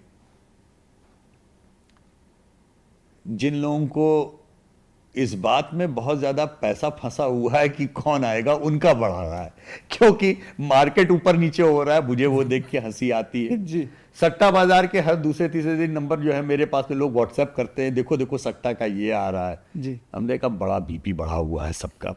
अब इलेक्शन कमीशन ने बीपी बढ़ा रखा है तो हम क्या करें। अगर इलेक्शन कमीशन ये एग्जिट पोल की रोक न लगाया होता कि हर फेज के बाद में एग्जिट पोल बता दीजिए तो बीपी किसी का नहीं बढ़ रहा होता। जी। तो क्या दिख रहा है आपको? आपने मार्केट में कर दिया, मैं पॉलिटिकल पार्टीज का पूछ रहा था कि किसका बीपी बढ़ रहा है। देखो वो तो जब तक बताना उस तरह से बात करना उचित नहीं होगा, लेकिन एक बात यह है कि जहां पे हम लोग ने लास्ट छोड़ा और चूंकि हम लोग रोज नाप रहे थे उसके कुछ फंडामेंटल्स थे। भाई फंडामेंटल क्या है? अगर हम रोज एक सवाल पूछते हैं, हम और क्या सवाल होते हैं दादा? हम 76 सवाल पूछते हैं भाई दी रोज। अच्छा। 76 थोड़े मोड़े नहीं, 76 सवालों में हमारे करीबन 65 सवाल तो ऐसे हैं जो लोगों की जिंदगी से जुड़े हैं। ओके। ठीक है, 10 सवाल करीब जो हैं पॉलिटिकल होते हैं। ओके। और उसमें ये सवाल भी होते हैं कि नेताओं की पॉपुलैरिटी, आपके एमएलए, एमपी, चीफ मिनिस्टर, प्रधानमंत्री और विपक्ष के नेता, इन सब की कि इनके काम से आप कितने खुश हैं, संतुष्ट हैं आज, या आज आपको चुनना पड़े तो किसको आप प्रधानमंत्री या मुख्यमंत्री देखना चाहेंगे। अच्छा बाकी सबको छोड़ दीजिए, अगर केवल ये दो लोग हों तो इन दोनों में से आप किसको चुनना चाहेंगे। जी। अब ये सवाल हम रोज पूछ रहे हैं, 15 साल से पूछ रहे हैं। जी। तो इसमें अगर चुनाव के पहले तक कोई डेविएशन हमको ये न दिखे कि प्रधानमंत्री मोदी की पॉपुलैरिटी 50% से नीचे नहीं आई, केवल 4 महीने छोड़ करके, वो 4 महीने जो कोविड के सेकेंड वेव के बाद के थे, पहली बार उनकी पॉपुलैरिटी 40s में आई 4 महीने, और उसके बाद में जैसे ही वैक्सीन लाना शुरू हुआ फिर 50 के ऊपर वापस। जो उनका सबसे खराब समय था प्रधानमंत्री का, वो विपक्ष के नेता का स्वर्णिम अवसर होना चाहिए था आइडियली। दुनिया भर में आप जब देखें जी, जी। तो बाइडेन साहब और ट्रंप, बाइडेन यूं जाएंगे तो ट्रंप यूं ऊपर जाएंगे, मतलब जो भी है, मतलब एक ऊपर जाएगा एक नीचे आएगा। ये पहली स्थिति थी भारत में कि ऊपर वाला नीचे आ रहा है लेकिन नीचे वाला ऊपर ही नहीं जा रहा है। तो आज भी अगर चुनाव खत्म होने की तारीख तक 1:2 का रेशियो था मोदी वर्सेस राहुल गांधी में, बीजेपी वर्सेस कांग्रेस में, 1:2 का रेशियो बहुत बड़ा होता है, छोटा नहीं होता। ठीक है ना, मतलब आपका 1 वोटर है तो अगले के 2 वोटर हैं या 3 वोटर हैं कई कई जगहों पे। दूसरा पक्ष, आप बार बार मुझे याद दिलाते हो कि 2004 हो सकता है, 2004 हो सकता है। भाई डरा दो हमको, क्योंकि 2004 में हम गलत हुए। हालांकि दूध का जला छाछ भी फूंक के पीता है, तो पहले चरण में 4% ड्रॉप हुआ तो हमारे भी एंटीने खड़े हो गए कि यार 2004 में 18% गिर गया था और ये तो बिगड़ गया था, क्या हुआ, कहीं गलत दोबारा ना हो जाए। दोबारा हम बैठे, सारा हिसाब किताब किया पूरा, फिर हम इस नतीजे पे पहुंचे हैं। 2004 की बेस लाइन रौनक 1999 का चुनाव था, ठीक है ना जी। 1999 में अटल जी प्रधानमंत्री बने थे, कांग्रेस सत्ता के बाहर हुई, ठीक है ना जी। अटल जी जब प्रधानमंत्री बने, भाजपा को उस समय वोट राष्ट्रीय स्तर पे पड़े थे 24% और कांग्रेस को कितने पड़े थे 28%। यानी चुनाव हारने के बाद में भी कांग्रेस को भाजपा से 4% वोट ज्यादा मिले थे। वो बेसलाइन था जिसके ऊपर कांग्रेस ने 2004 का चुनाव लड़ा था। आज 2024 में बेसलाइन क्या है? 2019 का चुनाव। 2019 के चुनाव में भाजपा के वोट 37%, कांग्रेस के 19%। अंतर कितना? 18%। यानी +4 से -18। 20 साल में आपने 22% की गंगा बह गई। 22% का वोट पलटने के लिए जिस तरीके का गुस्सा लोगों में चाहिए, जिस तरीके का उन्माद चाहिए, मैं उन्माद शब्द का प्रयोग कर रहा हूं, हालांकि वो रिलीजियस उन्माद की तरह, मैं वोटरों का उन्माद, जैसे 2013 में आपको दिखा सड़क पे, दिखा ना? जी बिल्कुल। अब मैं सारे पत्रकारों को पूछता हूं, ठंडा चुनाव है, 0 वेव है, ये है वो है। भाई साहब, ठंडा चुनाव विपक्ष के लिए अच्छा कैसे है? आपको 22% कांग्रेस को अगर वोट शेयर का गैप पाटना है तो ठंडा चुनाव कांग्रेस के लिए अच्छा हो सकता है क्या? आपको सड़क पे दिख रहा है क्या? लोगों के अंदर गुस्सा जो है वो दिख रहा है क्या? भाई कम से कम अगर दिख रहा होता तो नरेंद्र मोदी का रेशियो राहुल गांधी के ऊपर 1:2 का तो नहीं होता ना पॉपुलैरिटी रेटिंग में। नहीं दिख रहा जी। तो कुछ तो आप मिस कर रहे हो, या तो हम पूरी तरह मिस कर रहे हैं या आप पूरी तरह से मिस कर रहे हो। आप हमको कह रहे हो तुम्हारे आंकड़े गलत हैं, तुम गलत रीड कर रहे हो, भाई आके सुन लो। नहीं तुमको कैसे पता लोगों ने ये बोला? भाई हम तो रोज बात करते हैं, रिकॉर्डिंग आई है ना। मैं जब बोलता हूं आपको कि अगर मैंने उत्तर प्रदेश में 10,000 लोगों से बात की तो मैं आपको 10,000 लोगों की इंटरव्यू सुना सकता हूं। और लोग बहुत बोलते हैं। हमारी समस्या ये है कि लोग बातें बहुत करते हैं हमारे यहाँ पे। ये अलग विषय, एक इंटरेस्टिंग वाकया है, मैं वो अलग बताऊंगा। लेकिन लोगों का गुस्सा आपको थरथरा के दिखेगा, भूकंप महसूस होगा जब आप 22% का वोट शेयर गैप पाटने की बात कर रहे होगे तो। जी। वो दिखता नहीं। तो अगर नहीं दिख रहा है तो ये वैसा है जीरो वेव, जिसे मैं भी कहता हूं जीरो वेव है। क्यों? 2013 के बाद में 14 की वेव आई, तूफान आया, उसके बाद में 19 में एक और वेव आई, ठीक है ना। उसके ऊपर ज्वार और भाटा होता है ना, ज्वार आया, फिर ज्वार के ऊपर एक और ज्वार आया जी। अब आप कह रहे हो ज्वार नहीं आ रहा है, मैं कह रहा हूं सही बात है, ज्वार नहीं आ रहा है, भाटा आ रहा है क्या? क्या नहीं, भाटा दिख नहीं रहा है। अरे भाई अगर ज्वार और नहीं आ रहा है, 2 ज्वार के बाद में भाटा आपको दिख नहीं रहा है, तो पानी जहां खड़ा है वहीं खड़ा है। तो बाढ़ का पानी नीचे नहीं गया, यही मान लीजिए। करेक्ट। यही ना उसका मतलब हुआ। जी, जी। तो आप मौलिक रूप से आप इसको कान ऐसे पकड़िए, चाहे ऐसे पकड़िए, कैसे भी पकड़ना चाहें, एक तथ्य है कि प्रधानमंत्री मोदी जबरदस्त पॉपुलर हैं। 10 साल के बाद में भी पॉपुलर हैं। दुनिया के सारे सर्वेक्षणों में वो चीज आ चुकी है कि पॉपुलैरिटी में, व्यक्तिगत विश्वसनीयता में इस समय भारत में उनके सामने कोई दूसरा नेता खड़ा नहीं है। उनकी पार्टी जो उनके नाम पे अभी चल रही है, वो उनकी नाम पे जीत रहे हैं, ठीक है। अब मैं ये तो नहीं कह रहा हूं ना कि सारे एमपी एमएलए उनके बड़े अच्छे हैं, सारे चीफ मिनिस्टर अच्छे हैं। आप अगर इंडिया टुडे में जो हमारा मूड ऑफ द नेशन आता है हर 6 महीने पे, सबसे पुराना है, 20 साल से ज्यादा हो गए उसको करते हुए, उसमें चीफ मिनिस्टर्स की फहरिस्त आती है कि सबसे ज्यादा अच्छे मुख्यमंत्री भारत के कौन है। रौनक, टॉप 10 चीफ मिनिस्टर्स में केवल 2 भाजपा के आते हैं। ओके। केवल 2। असम के हिमंता बिस्वा शर्मा, उत्तर प्रदेश के योगी, ठीक है। अब बॉटम भाजपा और एनडीए के मुख्यमंत्रियों से भरा हुआ है। इसका मतलब क्या है? इस मुल्क में पिछले 10 सालों में सारा विदेशी मीडिया और लोकतंत्र खतरे में जो बात करते हैं ईवीएम के ऊपर, नहीं ईवीएम गड़बड़ है, ये है वो है। अब मैं आपको ये बोलूं तथ्य कि भाजपा आधे से अधिक चुनाव इस मुल्क में पिछले 10 साल में हारी है, नरेंद्र मोदी के नेतृत्व के होते हुए भी। तथ्य है, ठीक है ना जी।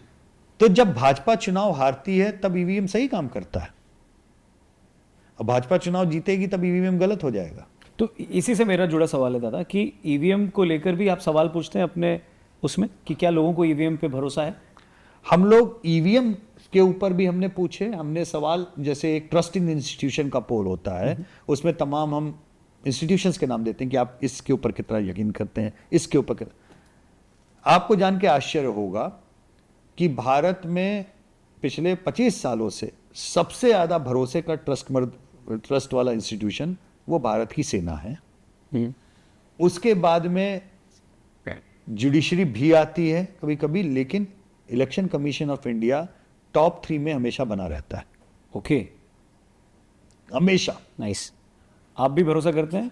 मैं भी भरोसा करता हूं, मैं क्यों नहीं भरोसा करूं, मुझे तो चुनाव के ऊपर ही बहुत भरोसा है। और अगर वोटर को ये बोला जाता है कि ईवीएम हैक की जाती है, सही तरीका नहीं बताती, तो क्या वोटर पे उसका इंपैक्ट होता है? देखिए, जो हारता है उसके समर्थकों को दुख होता है तो वो उस पर यकीन करना चाहते हैं, ये मानवीय स्वभाव है जी। मैं आपका समर्थक हूं रौनक, और आप चुनाव हार गए और आप बोले ईवीएम हैक हो गई, मुझे आपके हारने का दुख है तो मैं मानने के लिए तैयार होऊंगा। लेकिन रौनक के पार्टी के दूसरे सज्जन विधानसभा चुनाव में मुख्यमंत्री बन जाते हैं उससे मेरा ईवीएम के ऊपर विश्वास वापस भी तो लौटता है ना। इस शहर में अरविंद केजरीवाल 67-3-65 ईवीएम से आए ना, और 7-0 लोकसभा में ईवीएम से आया। तो अगर मैं अरविंद केजरीवाल को जिता रहा हूं, वो बिल्कुल मतलब इसे रिलम पेल मचा के जीत रहा है, भाजपा को उठा के फेंक रहा है, तो मेरा ईवीएम पे भरोसा बढ़ा ना। और अगर मैं लोकसभा में मोदी को जिता रहा हूं, वो मोदी जीत रहा है लोकसभा में, तो भी मेरा ईवीएम पे भरोसा बढ़ा। अब एक समय पे कोई हारे और एक समय पे जीते, ये बात लगातार कोई हार रहा हो, लगातार कोई वैसा हो रहा हो, तो बात समझ में आती है। पर दादा इसमें भी कुछ नेता लोग ये कहते हैं कि ये भी ये जानबूझ के करते हैं कि छोटी बड़ी- जगह जिता देते हैं। मास्टर स्ट्रोक साहब है। कर्नाटक मोदी जी हारते इसलिए हैं कि लोकसभा में जब वो ईवीएम हैक करें, मास्टर स्ट्रोक है साहब।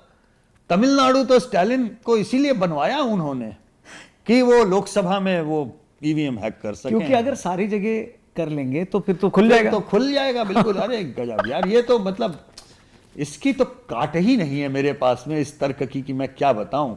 और फिर उसके बाद में वो तर्क भी आता है ना, पेपर बैलेट पे वापस जाना चाहिए जी। जो मुझसे कहता है पेपर बैलेट, मैं कहता हूं पहले अपना फोन दो मुझे। क्यों? कि मुझे फेंकना है नाले में। क्यों? कि फोन पे तो वापस जाना चाहिए ना। हाँ। तुम क्यों चाहते हो ये मोबाइल फोन लेके, जब कुछ अगर सबकी, अरे आप समझ नहीं रहे, ये तो लोकतंत्र की विश्वसनीयता का सवाल है ना। बड़ी विश्वसनीयता देखी पंचायत चुनाव में हमने पश्चिम बंगाल में, पेपर बैलेट पे ही हो रहा था ना सब। और बड़ी विश्वसनीयता देखी चंडीगढ़ के मेयर के चुनाव में, जिसपे आपने लोकतंत्र की हत्या का, हम भी बोल रहे थे लोकतंत्र की हत्या हुई। क्यों हुई? पेपर बैलेट था ना। अगर ईवीएम होता तो चंडीगढ़ में फर्जीवाड़ा होता क्या वो?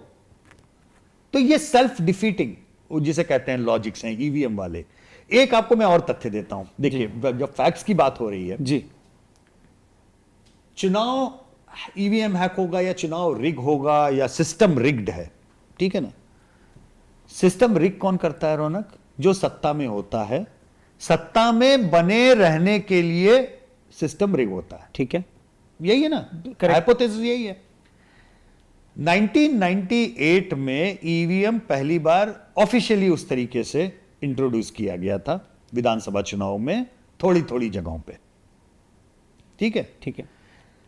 99 का चुनाव पेपर बैलेट पे हुआ था, ईवीएम पे नहीं हुआ था।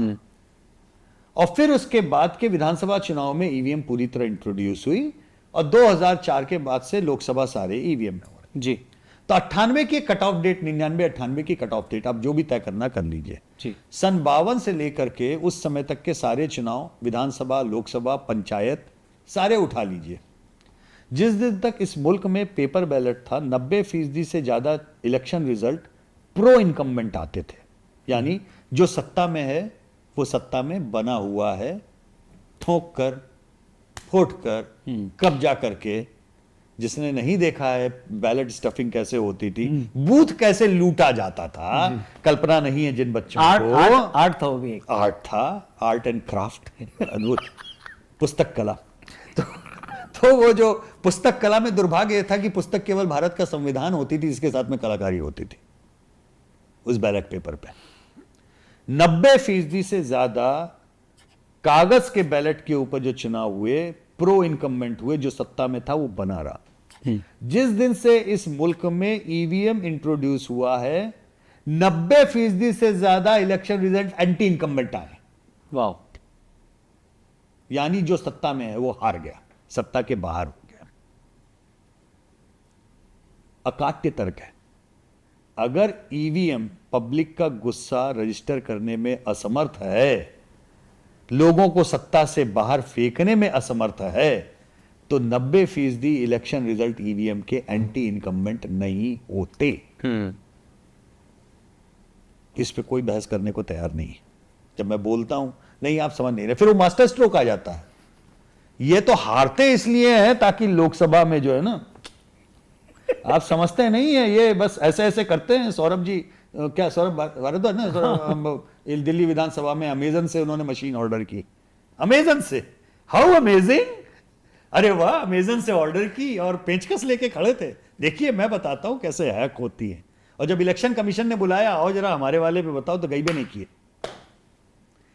ही वेंट तो वेंट एवन ऐसन वेंट की केम नॉट, आई नहीं पलट के भाई लोग वापस। अरे जाओ ना, करके दिखाओ ना। पर दादा इतनी बड़ी संस्था पे अगर आप कोई ऐसा इल्ज़ाम लगाते हैं और फिर वो संस्था आपको इनवाइट करती है कि आओ करके दिखाओ, और फिर आप नहीं जाते हैं, तो ऐसे नेताओं पे कार्रवाई क्यों नहीं होती, या फिर उनसे जवाब क्यों नहीं मांगा जाता कि क्या भाई क्योंकि नेताओं mislead पे किया क्या ना आपने कार्रवाई होनी? मतलब आप कोई किसी पे भी फ्री डेमोक्रेसी है, बट बात आप यहाँ कोई भी डेमोक्रेसी आरोप लगाइए, निकल जाइए। नहीं, बट यहाँ डेमोक्रेसी की बात नहीं, यहाँ पर है कि ये 150 करोड़ लोगों के भविष्य से जुड़ी चीज है। बिल्कुल, मेरे ख्याल से तो इलेक्शन कमीशन को मानहानि का मुकदमा करना चाहिए और प्रूव करने को बोलना चाहिए कि आइए प्रूव कीजिए कहां गलती हुई। अब एक छोटी सी चीज बताओ, पहले फेज के बाद में बहुत हल्ला मचा, 11 दिन तक टर्नआउट फाइनल नहीं बताया साहब, घपला हो गया। अरे भाई, हर पोलिंग बूथ पे जी जो अधिकारी होता है, कितने वोट पड़े, वो सारे वोटों की वो निकाल करके कि इतने वोट पड़े, विकलांगों के इतने, पुरुष के इतने, इतने इतने, और उस पोलिंग बूथ पे जितने कैंडिडेट होते हैं उसके सारे पोलिंग एजेंट हस्ताक्षर करते हैं। तो जिस जगह पे आपके कितने पोलिंग स्टेशंस हैं, मिलियंस एंड मिलियंस यार, हर जगह पे आपके खुद के पोलिंग एजेंट का अंगूठा हस्ताक्षर लगा हुआ है, कैसे फर्जीवाड़ा हो सकता है? आप सोच भी कैसे सकते हो? और आप अपने हार की खींच को निपटाने के लिए आप पूरी संस्था को एक तरह से पुल डाउन कर रहे हो, उसके प्रति लोगों में संशय पैदा कर रहे हो। क्यों भाई, इतने कमजोर हो? यही ईवीएम होगी आगे भविष्य में, यही ईसीआई होगा आगे भविष्य में। अब कॉम्प्रोमाइज है, आपने अपने लोग भर दिए, आपने भर दिए लोग। चिल्ला कौन रहा है? जिन्होंने नवीन चावला को बनाया। नवीन चावला की भूमिका इमरजेंसी के क्या समय क्या थी आपको पता है? जिसके ऊपर इलेक्शन कमिश्नर्स ने ऑफिशियल रिपोर्ट दी कि हर मीटिंग में ये 20 बार मूतने जाते थे, क्योंकि उनको फोन अंदर अलाउड नहीं था, हर 2-2 मिनट में जा जाके बाहर जाके फोन करते थे। किसको फोन करते थे? आप ये कर्म कर चुके हो। आप इस मुल्क में चुनाव आयुक्त जो रहे हैं उनको रिटायर होते ही मंत्री बना चुके हो। आप इस मुल्क में उनको टिकट देके चुनाव लड़वा चुके हो, और उसके बाद में आप आके बोलो कि ये तो जो कर रहे हैं गलत कर रहे हैं। जी, मैं ये कतई नहीं कहूंगा कि आपने गलत किया तो इनको भी गलत करना चाहिए। चुनाव आयोग की निष्पक्ष विश्वसनीयता अक्षुण्ण और बनी रहनी चाहिए। उसके लिए उपाय बताओ। आप ये बताओ, आज हम पेपर बैलेट पे चले जाते हैं तो मैं विपक्ष से सवाल पूछना चाहता हूं, आप 364 दिन रोते हो कि लाठी और भैंस तो भाजपा के पास में है। आप पेपर बैलेट पे जाओगे और जिसकी लाठी उसकी भैंस, आपका भला होगा? मेरा विपक्ष के जो भी ये सवाल उठाता है, बहुत बहुत गंभीर सवाल है। और विपक्ष में लेफ्ट के वामपंथी मित्रों से मैं पूछना चाहूंगा, पश्चिम बंगाल में पेपर बैलेट पे पंचायत चुनाव हुए, अच्छे हुए आपके हिसाब से? कांग्रेस के मित्रों से भी पूछता हूं मैं, आपके ही नेता झार झार गला फाड़ के रो रहे थे, हमारे लोगों को पीट दिया गया, हमारे लोगों को मार दिया गया, बूथ लूट लिए गए, कब्जा कर दिए गए। पश्चिम बंगाल के पंचायत चुनाव के बाद में लेफ्ट और कांग्रेस के नेताओं का जी, आप जितने बयान है निकाल लीजिए और ध्यान से पढ़िए। जो क्रंदन रुदन सारा जिस लेवल पे हाई पिच पे था उनका, और उनसे बोलिए पेपर बैलेट आपको चलेगा? क्या बात कर रहे हैं?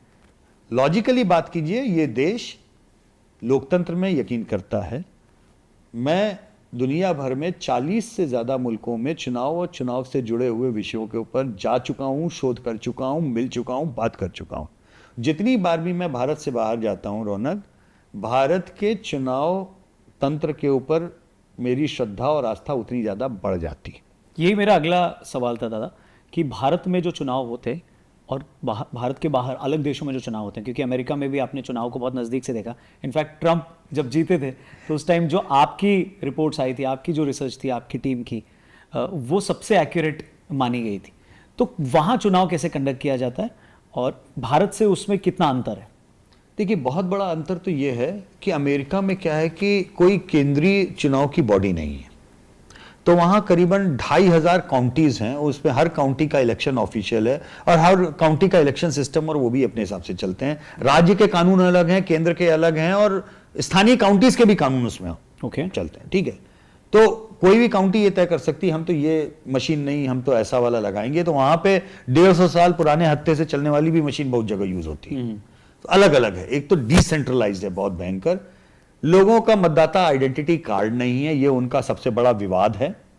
इस समय सबसे बड़ा पॉलिटिकल विवाद में यह है कि मतदाता का आइडेंटिटी कार्ड चेक करना यानी ये लोकतंत्र की हत्या है, ऐसा डेमोक्रेट कहते हैं। रिपब्लिकन्स कह रहे हैं कि भाई इसमें गलत क्या है, मतदाता जेन्युइन है ये तो चेक होना चाहिए। ये हालांकि उसका गलत इतिहास भी है। चेक करने के नाम पर, डॉक्यूमेंट होने के नाम पर बड़े सालों तक वहां पे अश्वेतों को वोट देने से रोका गया। 60 के दशक में जाकर के समान वोट देने का अधिकार मिला है। 60 के दशक में अमेरिका में महिलाओं को मतलब आप सोचिए 100 साल नहीं हुए मतदान का अधिकार मिले। भारत में हम 75 साल के हो रहे हैं। जिस दिन हम आजाद हुए हैं उस दिन से हमारे यहां पे एक समान वोट का अधिकार पुरुष, स्त्री, जात, रिलीजन के भेदभाव के बगैर सबको मिला है। अब ये तथ्य अगर हम आपको बोलें कि अमेरिका में अश्वेतों को वोट का अधिकार हमारे आजादी के भी 25 साल बाद मिला, तो आप कैसे इसको सोचेंगे? तो क्रिटिसाइज खुद को करना बहुत आसान है रौनक।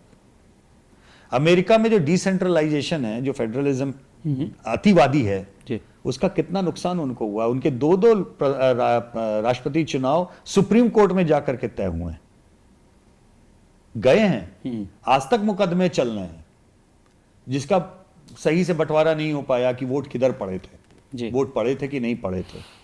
तो इतने ज्यादा इल प्रिपेयर्ड, इल मैनेज्ड इलेक्शन प्रोसेस दुनिया भर में है। उसके बीच में भारत का इलेक्शन कमीशन संवैधानिक रूप से एक स्वतंत्र एक बॉडी है। उसमें शेषन की तरीके के लोग जब आते हैं और अपने राजनीतिक आकाओं को ठेंगे पे रख के काम करते हैं, तो देखिए पद से नहीं होता, पद पे जो बैठा है उससे भी होता है। ठीक है ना? इसके लिए आप पद को तो गाली नहीं दोगे ना। संवैधानिक रूप से स्वतंत्र है ना इलेक्शन कमीशन। जिस दिन इलेक्शन घोषित होता है, आप क्या सोच सकते हैं, दुनिया में कहीं ऐसा नहीं होता कि सारी ब्यूरोक्रेसी, सारा तंत्र उसके बाद में चीफ मिनिस्टर्स और प्रधानमंत्री और इन लोगों को रिपोर्ट करना बंद कर देता है। वो इलेक्शन कमीशन को रिपोर्ट करता है। इलेक्शन कमीशन डिफैक्टो चुनाव प्रोसेस में राष्ट्रपति, प्रधानमंत्री सब कुछ ही होता है जो आप कहें अधिकार के नाते। आप कल्पना कर सकते हैं कहीं दुनिया में? तो ये आलोचना होनी चाहिए, गलत कुछ हो उसकी भरसक आलोचना होनी चाहिए, लेकिन आलोचना रचनात्मक होनी चाहिए, कंस्ट्रक्टिव क्रिटिसिज्म। हम देश को बेहतर बनाना चाहते हैं, Correct. हम देश को आदि काल में ले जाना चाहते हैं, ये तो नहीं होना चाहिए ना। राइट, बेहतर कीजिए ना, कोई दिक्कत नहीं। Perfect.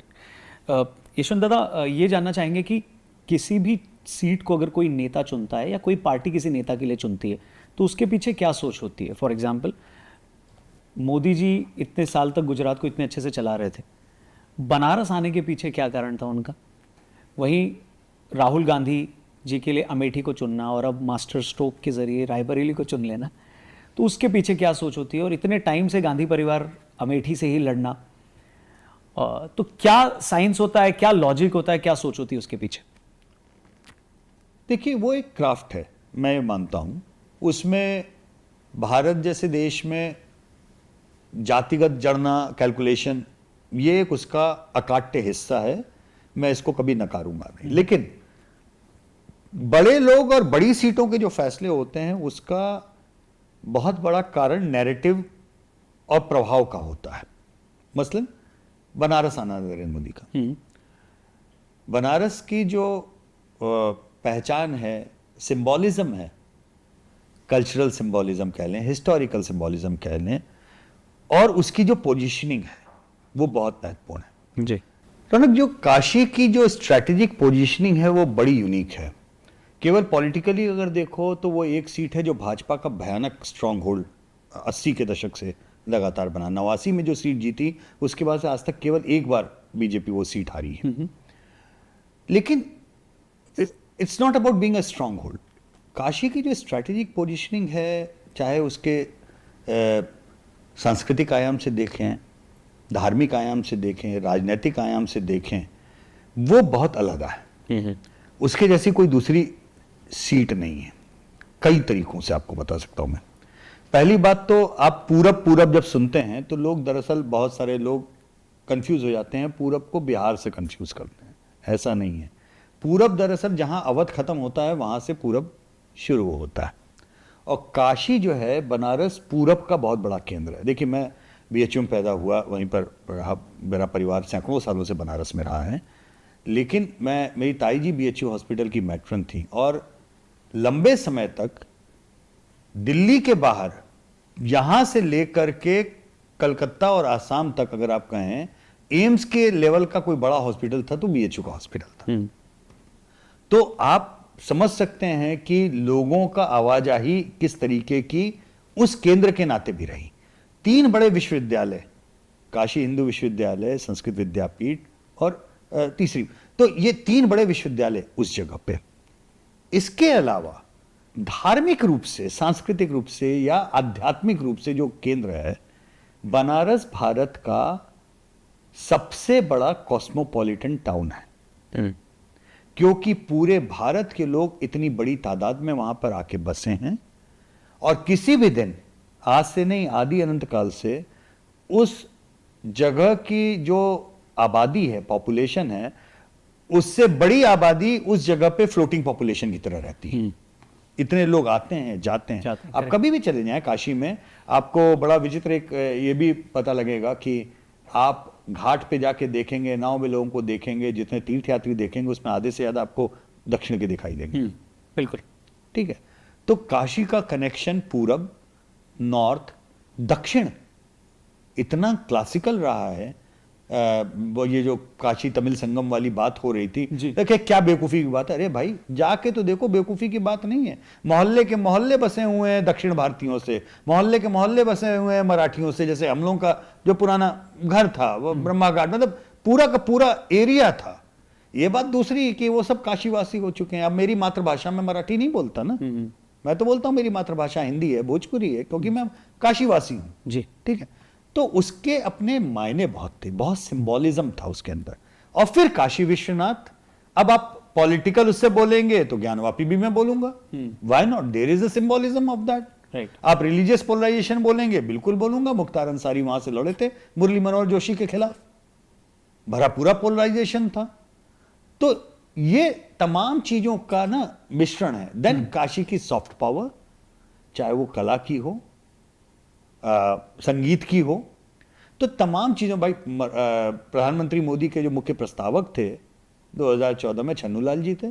Chhannulal ji by the way हमारे स्कूल में हमारे गुरु भी हुआ करते थे, टीचर भी हुआ करते थे कृष्णमूर्ति फाउंडेशन में। सौभाग्यशाली मानता हूं, हमारी पूरी पीढ़ी जो है उनको एक म्यूजिक टीचर के रूप में हमने देखा है उनको। तो वो एक परंपरा, उसका एक अलग है, एक मायने अलग है, और इसलिए सिंबॉलिज्म में उन्होंने वो सीट पिक की। बड़ौदा से भी लड़े, हिस्टोरिक मैंडेट उनको वहां से भी मिला था, उसको छोड़ करके उन्होंने बनारस को कंटिन्यू किया। अमेठी, रायबरेली, ये पुरानी सीटें रही। हालांकि इमरजेंसी में इंदिरा जी और संजय जी दोनों लोग हार गए थे वहां से, ठीक है, लेकिन सिंबॉलिक सीटें रही हैं।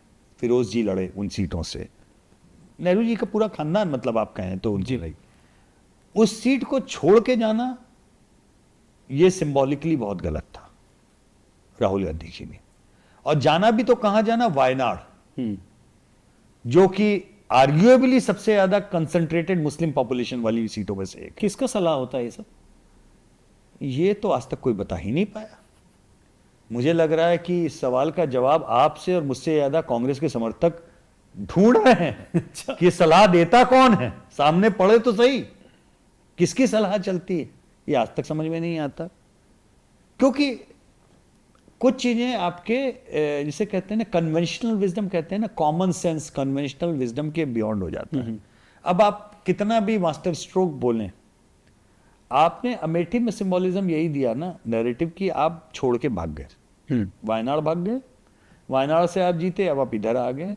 आपने अमेठी या रायबरेली तब तक डिसाइड नहीं किया जब तक कि वायनाड का चुनाव पूरा ना हो जाए।